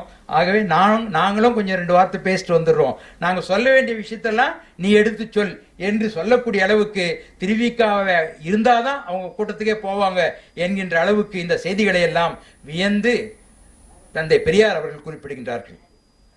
திருவிகாவும் பெரியாரும் அவ்வளவு அணுக்கமான நண்பர்கள். கருத்திலே பிற்காலத்திலே முரண்பட்டார்கள். ஆனால் தொடக்கத்தில் இந்த காங்கிரஸ் இயக்க பணிகளுக்காக 3 பேர் பட்டி தொட்டிகள் தோறும் சுழன்று சுழன்று பணி செய்தோம் என்று திருவிக வாழ்க்கை குறிப்பில் குறிப்பிடுகிறார். அவர் யாருன்னாக்க, ஒன்று தந்தை பெரியார் அவர்கள், மற்றொருவர் வரதராஜல் நாயுடு அவர்கள், இன்னொருவர் தமிழ்த்தன்றல் திருவிக அவர்கள். இந்த 3 பேரும் காங்கிரஸ் இயக்கத்திற்காகவும் விடுதலைக்காகவும் காந்திய சிந்தனை மலர்வதற்காகவும் தமிழகத்திலே அடித்தளம் அமைத்தவர்கள். எங்களை போல் சுற்றியவர்கள், இந்த பணி செய்தவர்கள் இன்னொருத்தரை சொல்ல முடியாது என்கின்ற அளவுக்கு அவர்கள் பணி செய்திருக்கிறார்கள். அத்தகைய மேடைகளிலே முழங்குகிற போது மெரினா கடற்கரையிலே கூட்டம் நடக்குமாம். அதற்கு பேர் அந்த காலத்தில் திலகர் திடல் என்று பெயர். மெரினா கூட்டங்களுக்கு திலகர் திடல் என்று பெயர். அந்த திலகர் திடலிலே திருவிக சுதந்திர தாகத்தை ஏற்படுத்துகிற அந்த கனலாக பேச்சை நிகழ்த்துவார். அப்படி பேச்சு நிகழ்த்துகிற போது இந்த காலம் போல பெரிய இந்த ஒளி வாங்கி இந்த sophisticated mic, sound system, audio system இதெல்லாம் இல்லாத காலம். பல நேரங்களில் நம்முடைய மகாகவி பாரதியாரே பெரிய தலைவர்கள் வராங்க அப்படின்னா அந்த நிகழ்ச்சி தொடங்குறதுக்கு முன்ன பாரதியார் பெரிய முழக்கத்தோடு தன்னுடைய விடுதலை இயக்க பாடல்களை பாடுவார். மைக் இல்லாம சிதறி இருக்கிற அந்த மக்கள் எல்லாம் பாரதியாருடைய பாட்டுக்கு இணங்கி ஒருமுகப்படுவார்கள். அதற்கு பிறகு தலைவர்கள் பேசுவார்கள் என்று நாம் பார்க்கிறோம். ஏறக்குறைய அதே நிலைப்பாடு இங்கே திருவிகாவுடைய பேச்சிலேயும் இருக்கிறது. அப்போ திருவிகாவை பற்றி மூவா சொல்லுகிற போது பார்ப்பதற்கு மென்மையாக இருக்கார். நடப்பதும் அவருடைய செயல்பாடும் அத்தனையும் மென்மையாக இருக்கு. ஆனா அவருடைய எழுத்தும் பேச்சும் ஒரு புயலாக இருக்கிறது. இந்த முரண்பாட்டை என்னாலே புரிந்து கொள்ள முடியவில்லை, இது ஆராய்ச்சிக்குரியது என்று சொல்லுகிறார்.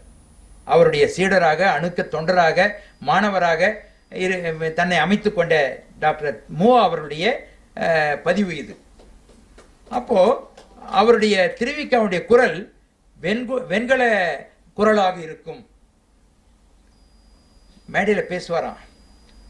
திலகர் திடலிலே, மெரினா கடற்கரையிலே ஆயிரமாக கூடியிருக்கிற மக்கள் மத்தியிலே பேசுவார். உச்சஸ்தாயில பேசுவார். பேசி முடிச்ச பிறகு, கூட்டம் முடிஞ்ச பிறகு கடற்கரை தண்ணி பக்கமா போவாராம். போயிட்டு கனைப்பாராம். ரத்தம் சொட்டுமா வாயிலிருந்து. இதை பார்க்கிற போது நாளைக்கு அதாவது நம்முடைய இயேசுபிரான் சிலுவை சுமந்து ரத்தம் சிந்தி இந்த மண்ணுலகத்தை காத்த அந்த உணர்வு எப்படியோ அதுபோல தன் பேச்சாலே ரத்தம் சிந்தி இந்த மண்ணை காத்த மாவீரனாக, ஆளுமையாக திருவிகாவை நம்மால் அறிய முடிகிறது. யார் அடித்தார்கள்? தான் நினைக்கிற கருத்தத்தினையும், இந்த நாட்டுக்கான கருத்தத்தினையும், தமிழை வாழ்விக்கிற கருத்தத்தினையும், சமுதாயத்தை மேம்படுத்துகிற கருத்தத்தனையும் ஒரு சேர மக்களிடத்திலே கொண்டு சேர்த்துவிட வேண்டும். இன்றே வாழ்க்கை முடிந்தாலும் கூட என்னுடைய பணியை நான் செய்து முடிக்க வேண்டும் என்கின்ற அந்த உத்வேகம் அத்தகைய தியாகத்தை செய்ய தூண்டியிருக்கிறது என்று நாம் பார்க்கின்றோம். ஆகவே அவருடைய அந்த மேடை தமிழ் ஆளுமை. அடுத்து பெண்ணுரிமை ஆளுமைன்னு பார்க்கும்போது பெண்ணின் பெருமை அல்லது வாழ்க்கை துணை என்ற அந்த நூலை எழுதினாங்க.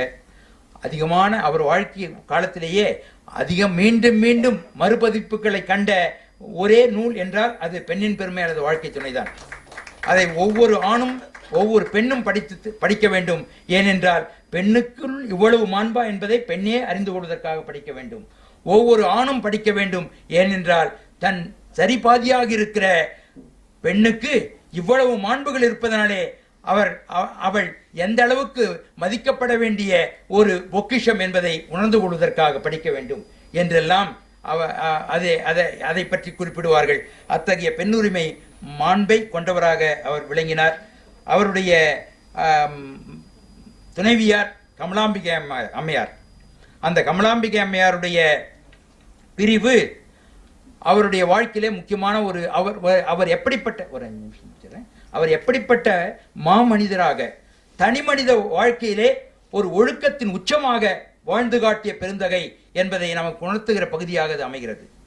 அவர் சொல்றார், நான் திருக்குறளை எழுத்துக்களாக படித்தேன், வெறும் வார்த்தைகளாக தான் அது இருந்தது. ஆனால் என் மனைவி கமலாம்பிகையோடு வாழ்ந்த போதுதான் எனக்கு திருக்குறள் நுட்பம் புரிந்தது என்று சொல்லுகிறார். வாழ்க்கை துணை நலம். ஆக அப்படிப்பட்ட கமலாம்பிகையோடு எவ்வளவு காலம் வாழ்ந்தார்? 6 ஆண்டுகள் மட்டுமே வாழ்ந்தார். 6வது ஆண்டு ஆற்றா துயரோடு அவர்களுடைய வாழ்க்கை முடிந்து விட்டது என்று நாம் பார்க்கிறோம். பிள்ளை செல்வங்கள் திலகவதி என்கின்ற 1.5 வயது கொண்ட ஒரு மகள் பிறந்தாள், இறந்தாள்.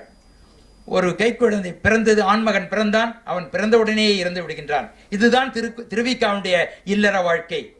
அந்த வாழ்க்கையிலே தன்னுடைய மனைவி கமலாம்பிகை இறக்கும் தருவாயில் இருக்கிற போது அவர் எழுதிய அந்த பதிவுகள் வாழ்க்கை குறிப்பில் ஒவ்வொரு ஆண்மகனும் எண்ணி பார்க்க வேண்டிய பதிவுகளாக இருக்கின்றன. அவர் எழுதுகிறார், என் வாழ்க்கை துணையின் பொன்னுடல் மெல்ல மெல்ல கரைந்தது. கமலம் படுக்கையில் கிடந்த போதும் அவள் தன் உணர்ச்சி குன்றவில்லை. நன்றாக பேசுவாள். அப்பொழுது அவள் என்னிடம் பேசியது வெறும் பேச்சென்று அகுது உபதேசம். பெண்ணுடைய மொழியை உபதேசம் என்று சொல்லுகிற அந்த மாண்பை திருவிக்காவிடத்திலே காணுகின்றோம். கமலத்தின் ஆவி சோர்ந்தது, என் அம்பிகையின் ஆவி சோர்ந்தது, என் ஆருயிர் கமலாம்பிகையின் ஆவி சோர்ந்தது. ஓருயிர் ஈருடல் என வாழ்ந்தோம், ஓருடல் போயிற்று. அமிழ்தம் சுவையென இருந்தோம், அமிழ்தம் போயிற்று. மனைவி வாழ்க்கை துணை, அத்துணை வெறும் எலும்பா தோலா உடம்பா பொறியா? அன்று அன்று அத்துணைக்கு ஒப்பானதும் ஒன்றில்லை, உயர்வானதும் ஒன்றில்லை. எதை இழந்தாலும் எளிதில் பெறலாம், காதலியை இழந்தால் அரிதிலும் பெறுதல் இயலாதே. உலகெல்லாம் சேர்ந்தாலும் அவை காதலிக்கு ஈடாகா. இத்தகைய காதலியை எப்படி மறத்தல் இயலும் என்று ஒரு பெரிய வினாவை வைக்கிறார். சரி, அவருடைய வாழ்க்கை இளமையிலேயே மனைவியை இழந்தது. பலரும் அவருடைய பொது வாழ்க்கையில் இருக்கிற அவரை மணாளனாக கொள்ள வேண்டும் என்று பலரும் விருப்பத்தை தெரிவிக்கின்றார்கள். அப்போது அவர் சொல்லுகிறார், ஒரு மனிதனுக்கு திருமணம் என்பதும் காதல் என்பதும் ஒரு முறை மலர்வது. என் வாழ்க்கையில் மலர்ந்தது, கனிந்தது, முடிந்தது, நிறைந்தது.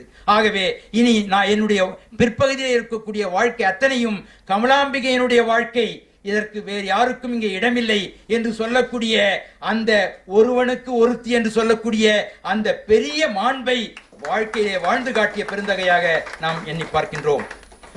நிறைவாக பார்க்கிற போது இந்த எப்படி நான் ஆரம்பத்திலே சொன்னேன், எத்தனையோ ஆளுமைகள் இருக்கு. இதை எதை நாம் சொல்றது, எதை நாம் நிறைவு செய்ய முடியும் என்று தெரியவில்லை என்று இங்கே அவர் திருவிக்காவை பற்றி மூவா அவர்கள் சொல்லுகிற போது அவர் குறிப்பிடுவார். ஒரு நிமிஷம். கல்கி சொல்றார், அவருடைய துணை ஆசிரியரான அவசியத்தில் பல ஆண்டுகள் பணி செய்தவர். தானே விரும்பி வெளியில் போகிறேன், என்னுடைய கிரியேட்டிவ் ரைட்டிங் படைப்ப இலக்கியத்திற்காக நான் போகிறேன்னு சொல்லி அனுமதி பெற்று போகிறார். கல்கி என்ற அந்த சொல்லிலேயே கிருஷ்ணமூர்த்தியிலே இருக்கிற கிருஷ்ணகியும் கல்யாண சுவர்னால் இருக்கிற கல்லும் சேர்ந்து கல்கி என்ற பெயராக புனைப்பெயராக ஆக்கி கொண்டார் என்ற செய்தியும் உண்டு. அவர் சொல்றாரு, நான் திருவிக்காவை எண்ணி பார்க்கிற போது அவர் எவ்வளவு நல்லவர் என்பது மட்டும்தான் என் ஞாபகத்தில் இருக்கு. இதை விட வேறு என்ன பெயர் பெற முடியும்? நல்லவர் என்ற பெயரை எடுத்தவர் திருவிக்கா என்று நாம் எண்ணி பார்க்க முடிகிறது.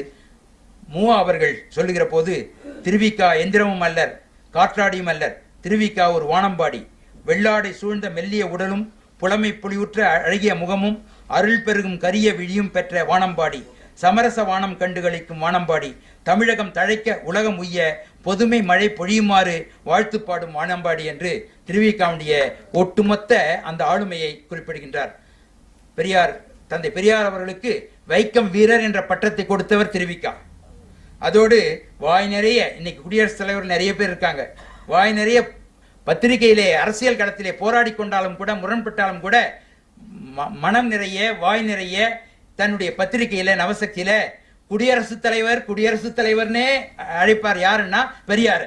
ஆகவே நம் தமிழ்நாட்டின் பெரியார் அவர்கள் என்றைக்கோ திருவிக்காவுடைய பார்வையில குடியரசுத் தலைவராகவே ஆகிவிட்டார். குடியரசு பத்திரிகை நடத்ததுனால குடியரசுத் தலைவர் என்று குறிப்பிடுகிற நிலையை நாம் பார்க்கின்றோம்.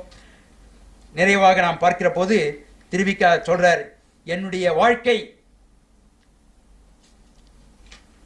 செல்வ சிறப்பு சரி மிகுந்தது அப்படின்னாக்க என் வாழ்க்கை தோல்வியுடையது. வாழ்க்கைன்னா செல்வ செழிப்பிலே புரள வேண்டும் என்றால் என் வாழ்க்கை தோல்வியுடையது. ஆனால் அறத்திலேயும் அன்பிலேயும் அந்தன்மையிலேயும் சான்றாண்மையிலேயும் திகழ்வதுதான் வாழ்க்கை என்றால் என் வாழ்க்கை வெற்றியுடையது. என்னுடைய வாழ்க்கை குறிப்பை மக்கள் மத்தியிலே கிடத்திருக்கிறேன். என் வாழ்க்கை வெற்றியுடையதா தோல்வியுடையதா என்பதை நீங்கள் முடிவு செய்யுங்கள் என்று அவர் குறிப்பிடுகின்றார். திருவிக்கா சொல்றாரு, திருவிக்கா போன்றவர்களை மூவா சொல்றார், திருவிக்கா போன்றவர்கள் எல்லாம் இப்படிப்பட்ட வாழ்க்கை உடையவர்கள் தான். திருவிக்காவுடைய வாழ்க்கை வியக்கத்தக்க வாழ்க்கை, ஆனால் பின்பற்ற முடியாத வாழ்க்கை என்று அப்படி அதாவது எக்ஸ்ட்ராடினரி ஹியூமன் பீயிங்ஸ் சொல்றோம் பாருங்க, அருள் தூதுவர்கள் சொல்றோம் பாருங்க, அது போன்ற ஒரு வாழ்க்கையை அமைத்து கொண்ட ஒரு சராசரி மனிதர். நாளைக்கு முஹர்ரம் திருநாள் சமய புதுமை என்று வருகிற போது 70 ஆண்டுகளுக்கு முன்பாகவே இஸ்லாமிய மாநாடுகளிலே தலைமையேற்று நடத்திய ஒரு சைவ படம் திருவிக்கா என்றால் அவர் உள்ளம் எவ்வளவு சமரசத்தை பொதுமை நிலையை கொண்டதாக இருந்திருக்கும். அவரை பற்றி திருவிக்க நம் மூவா அவர்கள் சொல்லுகிற போது சொல்றாரு, இந்த நூற்றாண்டு கண்ட சான்றோர்களில் திருவிக்கா ஒருவர். செல்வாக்கு குறைந்த தமிழகத்தில் பிறந்து தமிழரிடையே தமிழ் வாயிலாக தொண்டு செய்தமையால் அவர் புகழ் வெளியே பரவவில்லை. திருவிக்கா மூவா சொல்றது. திருவிக்கா அவர்கள் முந்தி பிறந்து விட்டார். இன்னும் சில நூற்றாண்டுகள் கழித்து பிறந்திருக்க வேண்டியவர். இது ஒரு தவறு ஆயின் இதுதான் உலகை உய்விக்க தோன்றும் சான்றோர்கள் செய்யும் தவறு என்று டாக்டர் மூவா அவர்கள் திருவிக்காவை பற்றிய தன்னுடைய வெளிப்பாடாக பதிவாக ஆக்குகின்றார். தந்தை பெரியார் அவர்களும் குறிப்பிடுகின்றார். திருவிக்கா மறைந்த போது தன் தோழனுக்காக இரங்கல் செய்தியாக சொல்லுகிற போது, திருவிக்காவுடைய அந்த வாழ்க்கைக்கு தியாகத்துக்கு மிக உயர்வானது ஒன்றும் இல்லை. அதோடு மட்டும் இல்லாம ஒப்பானவர்கள் கூட யாரும் கிடையாது. அப்படிப்பட்ட வாழ்க்கையை வாழ்ந்தவர் தமிழ் தென்றல் திருவிக்கா. வாழ்க்கையில் பணம், செல்வாக்கு, பதவி என்றே அடைந்து கொண்டிருக்கிற சமுதாயத்திற்கு திருவிக்கா என்பவர் வாழ்ந்து காட்டிய வாழ்க்கை ஒரு விழிப்பை ஏற்படுத்தியிருக்கிறது. அந்த விழிப்பை சமுதாயம் ஒரு பாடமாக கற்றுக்கொள்ள வேண்டும் என்பதை பகுத்தறிவு தந்தை பெரியார் அவர்கள் பதிவாக ஆக்கியிருக்கிறார். இதுதான் தமிழ் தென்றல் திருவிக்காவினுடைய ஆளுமை என்று சொல்லி வாய்ப்புக்கு நன்றி பாராட்டி விடைபெறுகின்றேன். தோழமையால் இணைந்து தமிழாய் மலர்வோம், தோழமையால் இணைந்து தொண்டாய் மலர்வோம். நன்றி, வணக்கம், வாழ்த்து மகரந்தங்கள்.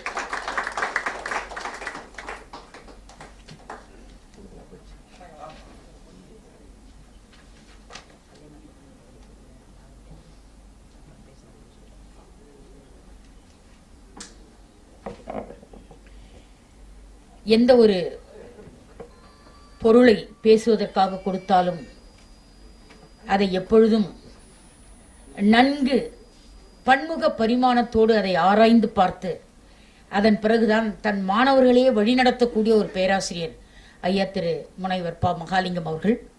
அதே பணியை இன்றைக்கும் திருவிக்காவின் பன்முக ஆளுமையை மிக அருமையாக பகுத்து அவருடைய உரையிலே திருவிக்காவின் ஆளுமையாக 17 ஆளுமைகளை தந்திருக்கிறார்.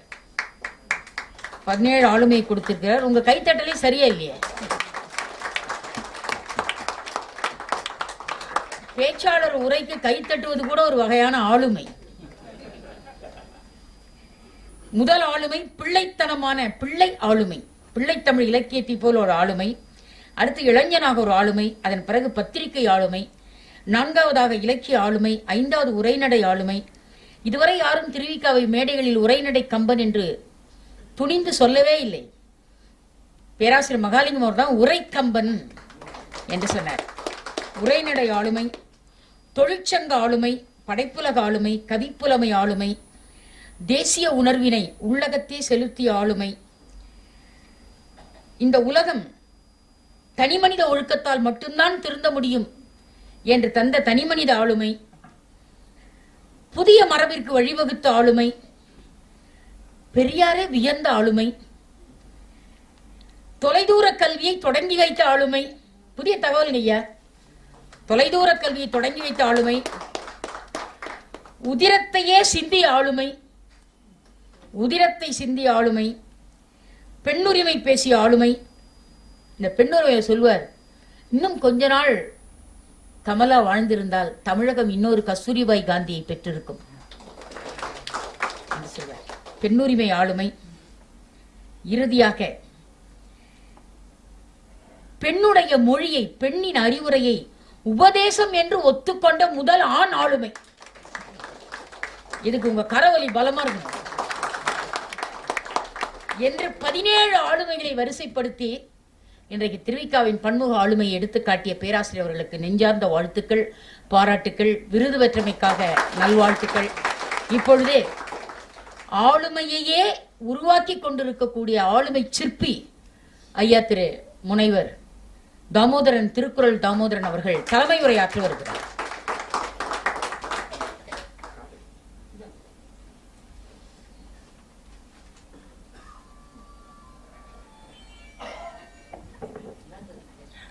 முதல் எழுத்தெல்லாம் ஆதி பகவன் முதற்றே உலகம். இங்கு நம்மிடையே ஒரு தென்றலென தன் உரையை கம்பீரமாகவும் உறுதியாகவும் தந்த, தென்றல் இனிமையானது, மென்மையானது, அதன் உள்ளே உறுதி நிறைந்த அந்த கம்பீரத்தை இணைத்து இழைத்து தந்த நம்முடைய பேராசிரியர் முனைவர் ஐயா மகாலிங்கம் ஐயா அவர்களுடைய அருமையான இந்த பொழிவினை நாம் கேட்டு மகிழ்ச்சி அடைந்தோம். அதையும் ஆளுமைகளாக வகுத்து தந்த நம்முடைய போற்றுதலுக்குரிய முனைவர் உலகநாயகி அம்மா அவர்களையும் நம்ம பாராட்டாமல் இருக்க முடியாது. 18-17 ஆளுமைகளாக ரொம்ப அழகாக சொன்னாங்க.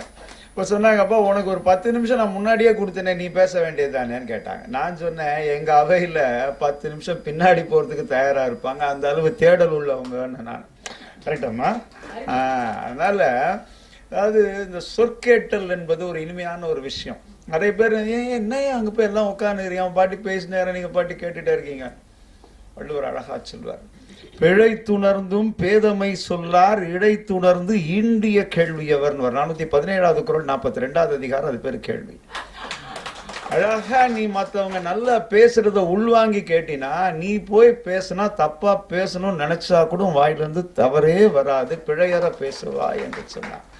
அப்போ இந்த கேட்டல் இன்னைக்கு மேனேஜ்மெண்ட்ல ஆர்ட் ஆஃப் லிசனிங்னு சொல்லி தரோம். நம்ம எப்படிலாம் கேட்கணும்னு சொல்லி தரோம். இது அன்னைக்கே சொன்னவர் திருவள்ளுவர். பர்சனாலிட்டி, நான் ஐயா பேசின அந்த தலைப்புக்குள்ள போகவே, ஏன்னா அவர் ரொம்ப அழகா வெள்ளிடை மலையாக சொன்னார், உள்ள நான் போகவே விரும்பல. ஆனா பர்சனாலிட்டி, இந்த ஆளுமை அப்படின்னா என்ன, அது ரொம்ப ஒரு முக்கியமான ஒரு விஷயம். நீங்க பர்சனாலிட்டினா பையன் எப்படி இருக்கான், சக்கோ செவன் 6 அடி உயரங்க, 6 பேக்ஸ், மூட்டை கட்டின மாதிரியே சொல்றான், ஜிம்முக்கு எப்பவும் போயிடுவான், 6 பேக்ஸ்.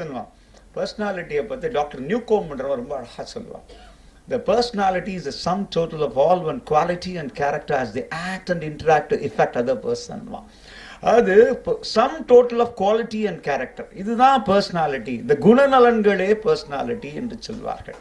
இந்த தன்மை உடையவர்கள் எல்லாம் personality.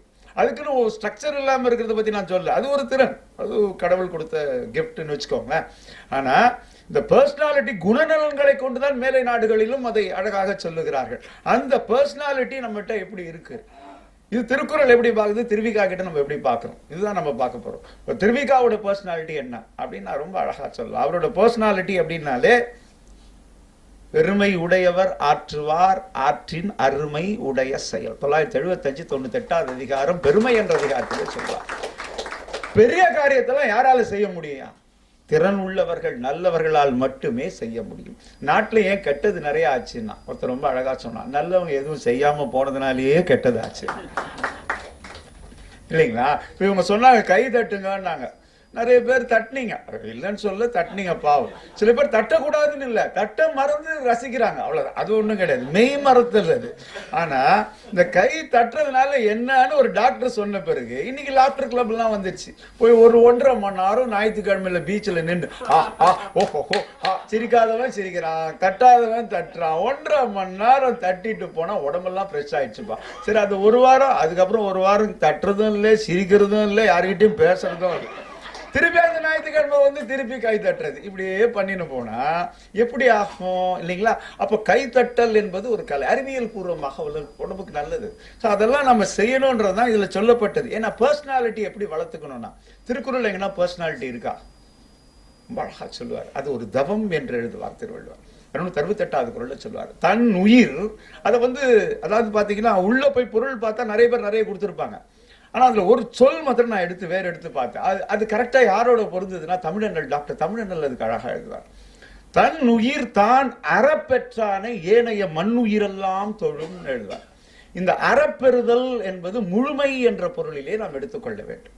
அப்போ தன் உயிரை முழுமையாக அறிந்துர பெற்றவர்கள் உலகத்தார் தொழப்படுவார்கள் என்று சொன்னார். இப்ப திருவிக்கா தொழப்பட்ட ஒரு மனிதர். ஏன்னா தன் முழுமையை அணிந்தவர். அவருக்கு ஒரு கண் பொறிபுலன்லாம் போயிடுச்சு ஐயா சொன்னாங்க. அப்போ எனக்கு புலன் போயிடுச்சேன்னு அவர் வருந்துல, ஒரு புலன் மங்க ஒரு புலன் ஓங்க கண்டேன்னு எழுதினார். கண்ணு தெரியாத போது நினைவாற்றல் எனக்கு இருந்ததுன்னு எழுதினார். இததான் திருவள்ளுவர் சொல்லுவார். அதாவது 618வது குறள் எடுத்து பாத்தீங்கன்னா பொறியின்மை யாருக்கும் படி என்று அறிவறிந்த ஆழ்வினை இன்மை படின்வார். கை இல்லாம இருக்கலாம், கால் இல்லாம இருக்கலாம், கண்ணு தெரியாம இருக்கலாம், ஆனா முயற்சி செய்யாம வாடுறியா, இது ஏன் பழின்வார். பாருங்க, இங்க திருவிக்கா அதை வந்து குறையாக எடுத்துக்கல. இன்னைக்கு ஏன்னா சாதித்தவர்களை பத்தி நம்ம ஏன் பேசுறோம்னா, சும்மா ஏதோ பேசிட்டு போல, நமக்குள்ள அந்த எனர்ஜி, அதுக்குள்ள அந்த ஊக்கத்தை நாம் உருவாக்கி கொள்ளுகிறோம். அந்த எனர்ஜியை தான் டாக்டர் அப்துல் கலாம் ரொம்ப அழகா சொல்லுவார், இக்னைட்டட் மைண்ட் என்று சொல்லுவார், உந்து சக்தி என்று சொல்லுவார். இதுதான் பர்சனாலிட்டியோட பியூட்டி. ஒரு மனிதனை நாம் வணங்குகிறோம்னா அவர் ஏதோ தனியா ஒரு பின்னாடி ஆறா இல்ல, அது இருந்துட்டு போகுது. ஆனா அவருடைய அந்த செயல், அதனாலதான் மனிதனை எப்படியா எடை போடுறது, எவ்வளோ எடை போடுறோம்.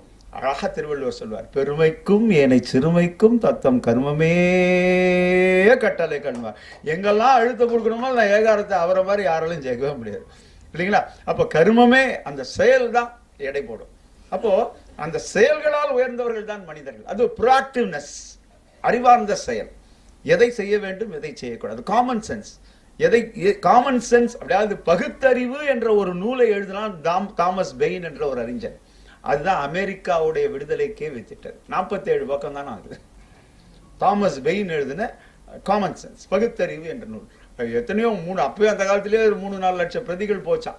அதுக்கப்புறம் தான் அமெரிக்காலேயே ஒரு உணர்வு வந்துச்சான், நாம ஏன் தனி இவ்வளோ பெரிய கண்டம் நாம ஏன் போய் பிரிட்டிஷ் கிட்ட இருக்கணும்னு சொல்லி ஒரு போராடி வெற்றி பெற்றார். அப்ப நூல்களுடைய அந்த செம்மை, அதனாலதான் திருவிக்காவுடைய அந்த எளிமையை நம்ம பார்க்கும்போது ஒவ்வொன்றுலையும் அவர் எப்படியெல்லாம் தன்னை உருவாக்கி கொண்டார். பாருங்க, இன்னைக்கு பந்தா நிறைய பந்தா இல்லைங்களா, என்னன்னோ சொல்லுவாங்க, அப்படி இருக்கணும் இப்படி இருக்கணும். அழகா அவர் ஒரு இடத்துல சொல்றாரு, அதாவது நாட்டு தொண்டுக்கு பொருள் வேண்டும், மாடி வீடு வேண்டும், மோட்டார் வண்டி வேண்டும் என்று சிலர் நினைப்பது உண்டு, பேசுவதும் உண்டு.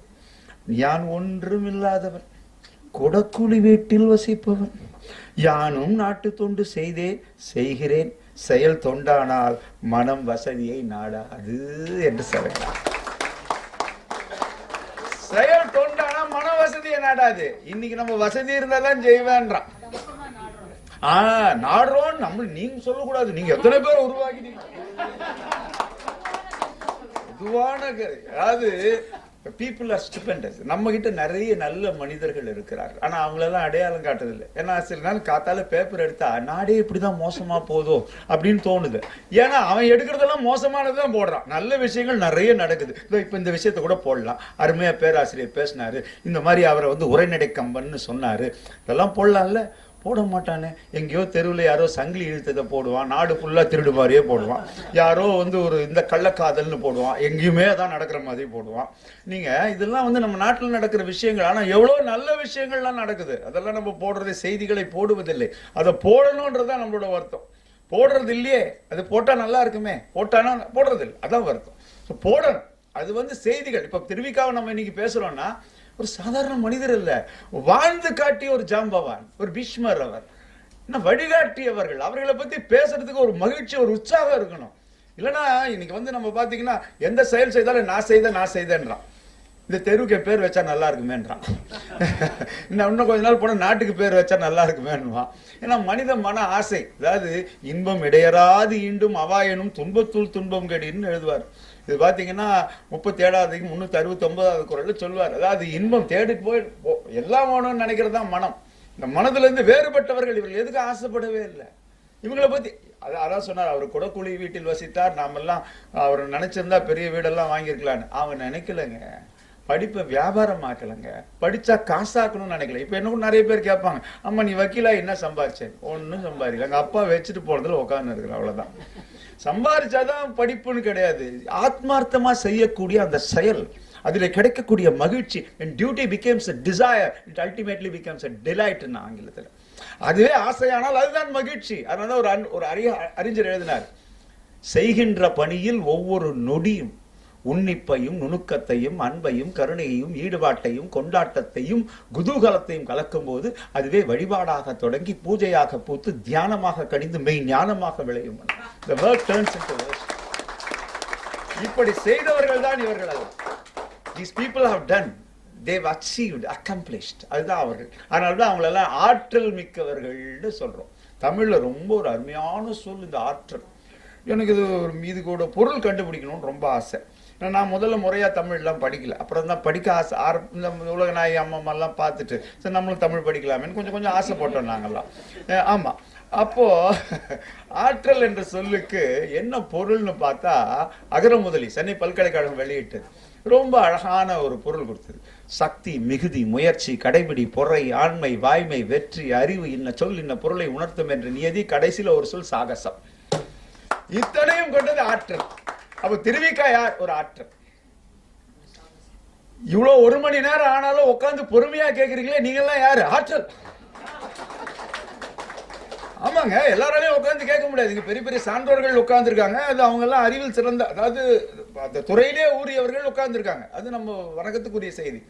இதுல வந்து கேட்கணும், அந்த தேடலோட வந்து உட்கார்ந்து இருக்கீங்க பாருங்க, இது எல்லாராலையும் உட்கார முடியாது இல்லையா? மணி 8 ஆச்சுப்பா கிளம்பு. இப்போ எதுக்கு ஓடுறானே தெரியல. எதுக்குப்பா ஓடுற தெரியலப்பா, 8 ஆச்சு ஓடுற. டாக்டர் சொல்லிட்டாரு 8:15 சாப்பிடணும்னு. இந்த உடம்ப நல்லா வச்சுக்கிட்டோம்னா நம்ம மகிழ்ச்சி, எண்ணங்கள் நல்லா இருக்கணும்னா, doing good to others is not a duty, it is a joy for it. It keeps your health and happiness in tandem. அடுத்தவனுக்கு நீ செய்யற உதவி தான் உடம்பையும் உள்ளத்தையும் ஒரு சேர காக்கக்கூடிய கவசம்னா. இது திருவள்ளுவரும் சொன்னார், ஒத்தது அறிவான் உயிர் வாழ்வான், மற்றையான் செத்தாருள் வைக்கப்படும். 214 22வது அதிகாரம், அது பேர் ஒப்புரவறிதல், ஆக்ட் ஆஃப் பெனிவோலன்ஸ் என்று சொல்வார்கள். அப்போ உதவி செய்து அடுத்தவனுக்கு உதவி செய்யறோமோ இல்லையோ, செய்யணும்னாவது மனசுல நினைக்கணும். ஒருத்தர் சீட் இல்லாம இருக்கிறார், ஐயா உட்காருங்க சொல்லலாம், அவருக்கு முன்னாடி போய் நான் டபக்குன்னு உட்காந்துட்டேன்னு வச்சுங்க, முடிஞ்சு போச்சு கதை. இன்னைக்கு நிறைய பேருக்கு அதுதான் வருத்தமே, எனக்கு இதை செஞ்சிருக்கணும், எனக்கு இதை செய்யல, எனக்கு எதுவுமே வேண்டாம், அதுதான் மனப்பான்மை. அப்படி வாழ்ந்தவர் தான் திருவிக்கா. ஒரே சொல்லுல முடிச்சிடுறேன். திருவிக்கா யார்? வியவர்க்க எஞ்ஞான்றும் தன்னை நயவர்க்க நன்றி பயவா வினை என்ற 439வது குறள் 44வது அதிகாரம் என்ற அதிகாரத்தை குற்றங்கடிதல் அதிகாரம். அதுக்கு ஒரு சிறந்த உதாரணம். தன்னை அவர் வியந்துக்கவும் இல்லை, தேவையில்லாத செயல்கள்ல அவர் ஈடுபடும். 2 நவசக்தி, தேசபக்தன். தேசபக்தன் சொல்லும் போது சொன்னார், தேசபக்தன் என் மகன், நவசக்தி என் மகள். அவர் அந்த துறையை கூட எப்படி பார்த்தாரு பாருங்க, மகன் மகள்னு பார்த்தார். இன்னைக்கு துறைக்கு போறதே ஒரு குரல் நினைச்சுதான் நிறைய பேர் போறாங்க. இல்ல துறைக்கு போறது வேலை கிடைக்கிற வரைக்கும் தீயா காத்துன்னு இருக்கான். வேலை கிடைச்சோன்னு என்ன டிபார்ட்மெண்ட்டுங்க அது, ஏன் போய் சேர்ந்தோன்னே தெரியல. இதை விட அங்க கட்சிருந்தா நல்லா இருக்கணும், இதுக்கு எடுத்தது போதும், அங்க வேற போய் கெடுக்க போறானா. ராஜாஜி கிட்ட சொன்னாங்களா, அந்த கலெக்டரை மாத்தி அவன் ரொம்ப லஞ்சம் வாங்குறான், அந்த கலெக்டரை மாத்தி அந்த டிஸ்ட்ரிக்ட்ல போடுவேன். ஏயா இந்த டிஸ்ட்ரிக்ட் கெட்டது போதாதுன்னு அந்த டிஸ்ட்ரிக்ட் அந்த அந்த ஆள் மேல ஒரு டிசிப்ளினரி ஆக்ஷன் வேணா நான் எடுக்கிறேன், நீ வேணா நியாயமா எவிடன்ஸ் கூட நான் பாத்துக்கிறேன். அந்த மாதிரி இங்க கேட்டவன அங்க கொண்டு போய் போட்டு அங்கேயும் கேட்டு போய், ஏன்னா இன்னைக்கு வந்து நம்ம வந்து சொல்லிக் கொடுக்குற கல்வி முறையில அதனால நாங்க கேட்போம் ட்ரைனிங்னா என்னன்னு கேட்போம். ட்ரைனிங் மெத்தடாலஜிஸ்ல ட்ரைனிங் என்ன எல்லாம் சொல்லுவான், ட்ரைனிங்னா அது இதுன்னு. ஒன்னே ஒன்று, மனதையும் அறிவையும் எது பண்படுத்துகிறதோ அதுதான் பயிற்சி. மனதை பண்படுத்தாத கல்வி ஒரு கல்வி முறையே அல்ல. ஏன்னா நீங்க நிறைய குற்றங்கள் ஒயிட் காலர் ஜாப்ஸ் எடுத்து பாருங்க, வினோதமா வித்தியாசமெல்லாம் செய்யறான். ஏன் அவன் நிறைய படிச்சுட்டான், that is not the thing இல்லையா? எதை படித்தாலும் எதை நோக்கி செல்ல வேண்டும், சென்ற இடத்தால் செலவிடா தீதோரி நன்றன்பால் உயிப்பது அறிவு. 422 வள்ளுவர் சொல்ற ஒரு டிக்ஷன் அதான். அப்போ இந்த மனதை செறிவுபடுத்துவது, செம்மைப்படுத்துவது, நேர்படுத்துவது, பான்மைக்குட்படுத்துவது, இதுதான் அறிவினுடைய தொழிற்பாடு என்று சொல்லுகிறார். இதைத்தான் நாம் செய்ய வேண்டும். செய்தால் நமக்கு நிச்சயமாக எல்லாம் நன்மையாக இருக்கும். ஒரு அரிய நாள். ஐயா அவர்கள் சும்மா எதற்காக அது தவமாக ஒவ்வொன்றையும் எடுத்து திருவிக்காவினுள் நுழைந்து அந்த பன்முக திறன்களை எல்லாம் அவர் ஒருங்கிணைத்து அருமையான உரையை தந்திருக்கிறார் என்றால் மிகையாகாது. ஒரு பலத்த கரவொலிகளால் நாம் பாராட்டுகிறோம். ஒருங்கிணைப்பு அப்படின்னா அதுக்கு ஒரு புத்தகம் போடணும்னா அது நம்ம டாக்டர் பேராசிரியர் நம்ம உலகநாயகி அம்மா தான் செய்ய முடியும், அவங்களால தான் செய்ய முடியும். ஆனா அந்த அளவுக்கு ஒரு ஒருங்கிணைப்பு எல்லாரையும் உட்கார வச்சு நீங்கெல்லாம் எழுந்து போகாம அப்படியே உட்கார்ந்து இருக்கிறீங்கன்னா அது அவங்களால தான் தர முடியும். அதே மாதிரி ஜெகதீசனார் அழகா ஒரு சைட்டேஷனை அழகா படிச்சு அவருக்கு தந்திருக்கார். அவர் இங்க டாக்டர் மூவா அரங்கத்தினுடைய தலைவர், அவரையும் நான் வணங்குகிறோம். எல்லாத்த விட நான் ரொம்ப சிறப்பா சொல்லணும் அப்படின்னா நிச்சயமா அந்த அவர் தாங்க. அதாவது நாங்க இங்க கிட்டத்தட்ட ஒரு இது 16வது கூட்டம். இந்த கூட்டம் முதல்ல டாக்டர் மூவாவது 12 நடத்துறோம். இப்போ அடுத்தது 3வது 4வது கூட்டம் தெரிவிக்காது. இத்தனை கூட்டங்கள் ஒவ்வொரு வியாழனும் நான் பார்க்கிறேன். இங்கு வரக்கூடிய அத்துணை கேட்பாளர்களும் சான்றோர்களும் கொஞ்சம் கூட சலிப்பில்லாம கேட்கக்கூடியவர்கள். ஏன்னா அந்த சான்றோன்ற சொல்லுக்கே ஒரு அற்புதம் இருக்கிறது. திருநாவுக்கரசையா எழுதுவார், யார் யா அப்படின்னு கேட்பார். பாத்தீங்கன்னா அரிஸ்டாட்டில்ன்ற அறிஞனை கேட்டாங்கன்னா ஒரு மனுஷன்னா எப்படியா இருக்கணும், ஒரு மனுஷன்னா அவன் எப்படி இருக்கணும் அப்படின்னு கேட்டா அவர் ரொம்ப கோபமா தான் சொன்னாராம். ஒரு மனுஷன்னா எப்படி இருக்கணும் அப்படின்னு அவர் ரொம்ப அழகா சொன்னார், ஒரு சிந்தனையாளனாக இருக்கணும் அப்படின்னாராம். சரி, பிளாட்டோவை கேட்டாங்களாம், ஒரு மனுஷன்னா எப்படிப்பா இருக்கணும், ஒரு மனுஷன்னா அவன் ஒரு பெருந்தகையாளனா இருக்கணும், மெக்னானிமஸ் கேரக்டர். அவர் சொன்னார் கான்டெம்ப்ளேட்டிவ்னார், இவன் மெக்னானிமஸ்னார்.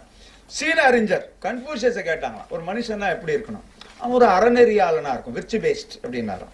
உடனே நீட்ஸே ஜெர்மானிய அறிஞன், அவனை கேட்டாங்களாம், ஒரு மனுஷனா எப்படி இருக்கணும், அவன் ஜெர்மன் இல்ல, பேராற்றலும் பெருந்திறனும் மிக்கவனா இருக்கணும்னா கீழே எழுதுறாரு. திருவள்ளுவர் கேட்டாங்களாம், ஒரு மனுஷன்னா எப்படி இருக்கணும், ஒரு மனிதன் என்றால் சான்றோனாக இருக்க வேண்டும் என்று சொன்னவர் திருவள்ளுவர். ஏன்னா சான்றாண்மைக்குள்ள எல்லாமே அடங்கிடும். அன்பு நான் ஒப்புரவு கண்ணோட்டம் வாய்மையோடு 5 சால்பு ஊன்றிய தூண் 983 99வது அதிகாரம் சான்றாண்மை. சோ வாழ்க்கையில் அந்த சான்றாண்மையாக விளங்கக்கூடிய இந்த அவையை நான் வணங்குவதிலே, நன்றி சொல்வதிலே எங்களுக்கெல்லாம் மகிழ்ச்சி.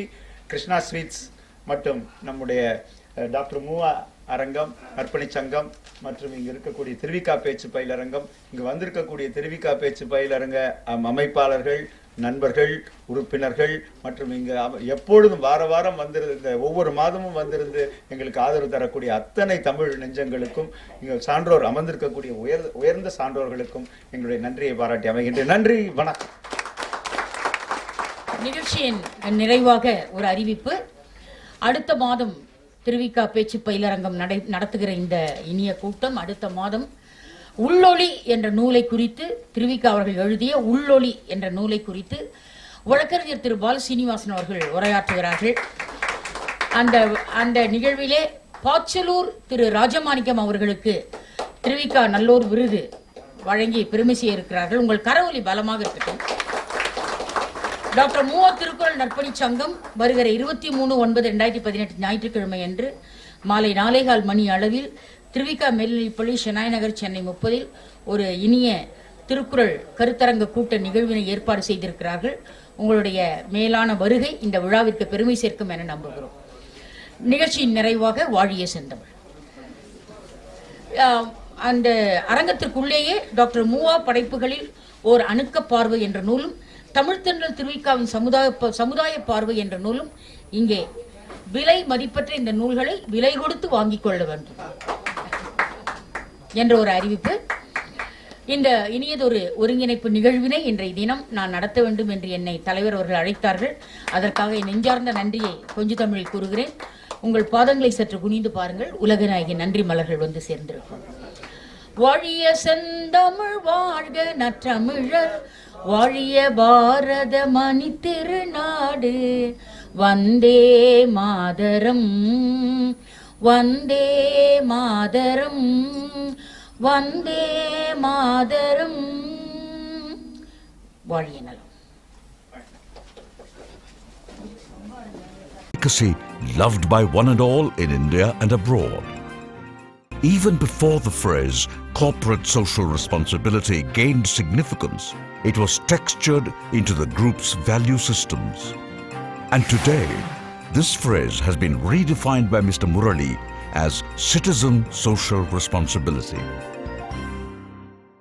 Chennai 365, an effort by SKS in association with social, sports and cultural bodies to do good to a vibrant Chennai. To Sri Krishna Sweets, it's no mere rule. It's not just an act. It's every citizen's social responsibility. After all, we make a living by what we get, but we make a life by what we give. And in the process, create a world where life's best bonds are built with love and care. And in time, they will become our strongest bond.